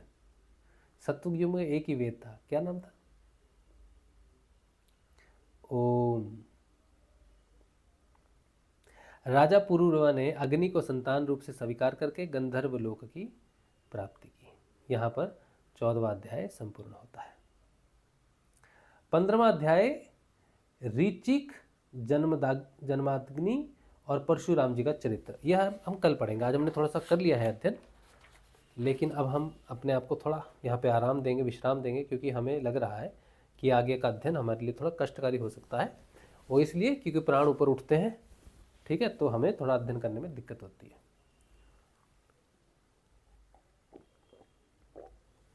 और उसका कारण एक और है, हम जब बहुत प्राणों को बहुत जोरदार तरीके से जब अध्ययन करते हैं तो बहुत जोर देते हैं। जब हम नॉर्मल अपनी बात करेंगे तो यहाँ तक जोर रहता है, लेकिन जब हम अध्ययन करते हैं तो हमारी रीढ़ की हड्डी के निचले भाग में बहुत जोर पड़ता है।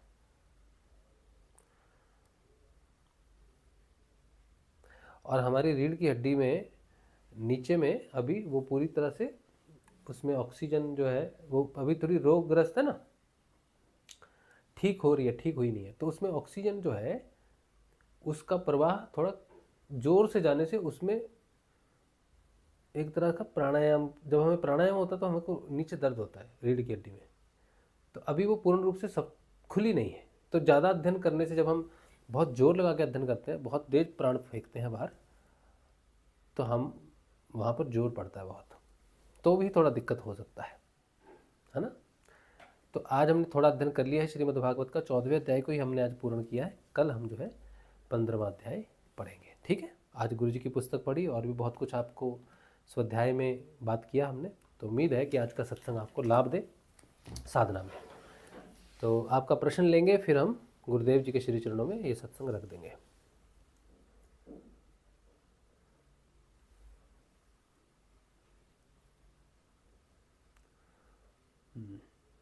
सुषमा कुमारी जी कह रही हैं, हाँ भाई, अगर आपका ऑरा, आपकी नेगेटिविटी और पॉजिटिविटी पता चलेगी। हाँ, पॉजिटिविटी होगा तो येलो कलर होगा आपकी बॉडी के पास। आपने जो पिक लगाई है, जो उनके पीछे थी, येलो और रेड कलर दिख रहा है, यही ऑरा है। अच्छा, ये अच्छा भगवान क्या पीछे इस तरफ? हाँ, ये तो भगवान का ऑरा तो नीले रंग का है, अति मानसिक ऑरा बोलते हैं। पता नहीं, हमें इसका ज्ञान नहीं है, रंगों का हमें ज्ञान नहीं है अपना। देखेंगे कल वो क्या बोलेंगे, वही हमको समझाएंगे भैया क्या चीज़ है। देखते हैं, कल बता देंगे हम आपको कि हम कितने नेगेटिव हैं और कितने नेगेटिव नहीं हैं या कितने पॉजिटिव हैं, कितने पॉजिटिव नहीं है, कल पता चलेगा। ये तो उनकी बात है, लेकिन हम जानते हैं कि योग तो हमें प्राप्त हुआ है। अब वो विज्ञान उसे पकड़ता है कि नहीं पकड़ता है, तो कल पता चलेगा। नेहा कह रही हैं, ये भी जिद है आपकी कि आपने गिलोय नहीं खाने को दी रोज़। दूसरी बात कि आप अगर साधना करोगे तो भगवान आपको दुख देंगे। ये दोनों बातें गलत ही कह रही हैं। तीसरी कि आप अपने बेटे को बस अपना बेटा देखते हो, एक अलग आत्मा नहीं जान रहे। हाँ, ये सारे मेरे दोष हैं और हम इन्हें स्वीकार करते हैं, सहस्त्र स्वीकार करते हैं। हम दोषी हैं और हम कमज़ोर हैं, निकृष्ट हैं और पुत्र मोह में है, और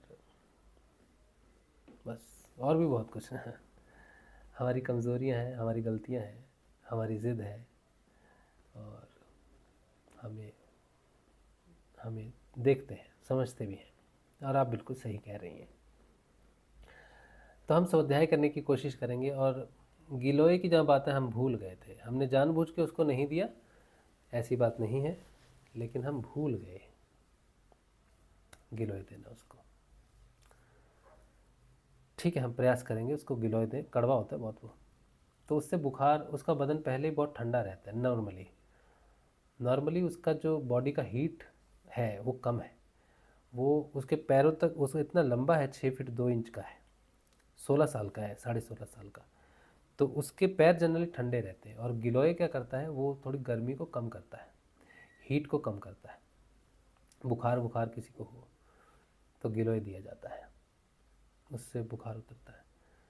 तो ये पता नहीं, हम देखेंगे, चेक करेंगे, और हमें लगेगा सही है, शोध करके स्लिप डिस्क के लिए तो हम देंगे। अच्छा, चौथा भी दोष है मेरा जो मुझे बता रही है गुरु बहन आज। आपने नाम जपा तो आपको ज्ञान दिया है भगवान ने, आत्मिक तरक्की करवा रहे हैं इस जन्म में, आगे के लिए चाहिए जी, साथ में प्रारब्ध नष्ट भी तो करा रहे हैं। हाँ वो तो है, हाँ। गुरु भगवान की लीला है, और जो कुछ भी हो रहा है हमारे समर्थन में हो रहा है, हमारे विकास में हो रहा है, लेकिन हम उसे समझ नहीं पा रहे हैं ठीक से, ये हमारी गलती है, ये हम मानते हैं। और भी बहुत सारे दोष होंगे, आप ठीक से बैठकर आज देखोगे, मेरी पूरी बातें सुनोगे, तो मुझे तो अपने अंदर बहुत सारे दोष मिले हैं, आपको तो सिर्फ 4 ही मिले हैं, तो बहुत कम है। तो हम अपने पर स्वाध्याय करेंगे। ठीक है, चलिए आज का सत्संग भगवान श्री गुरुदेव के श्री चरणों में रखते हैं, और हम कल मिलेंगे, कल के ध्यान में और कल के सत्संग में। जय श्री गुरुदेव, जय श्री दादा गुरुदेव।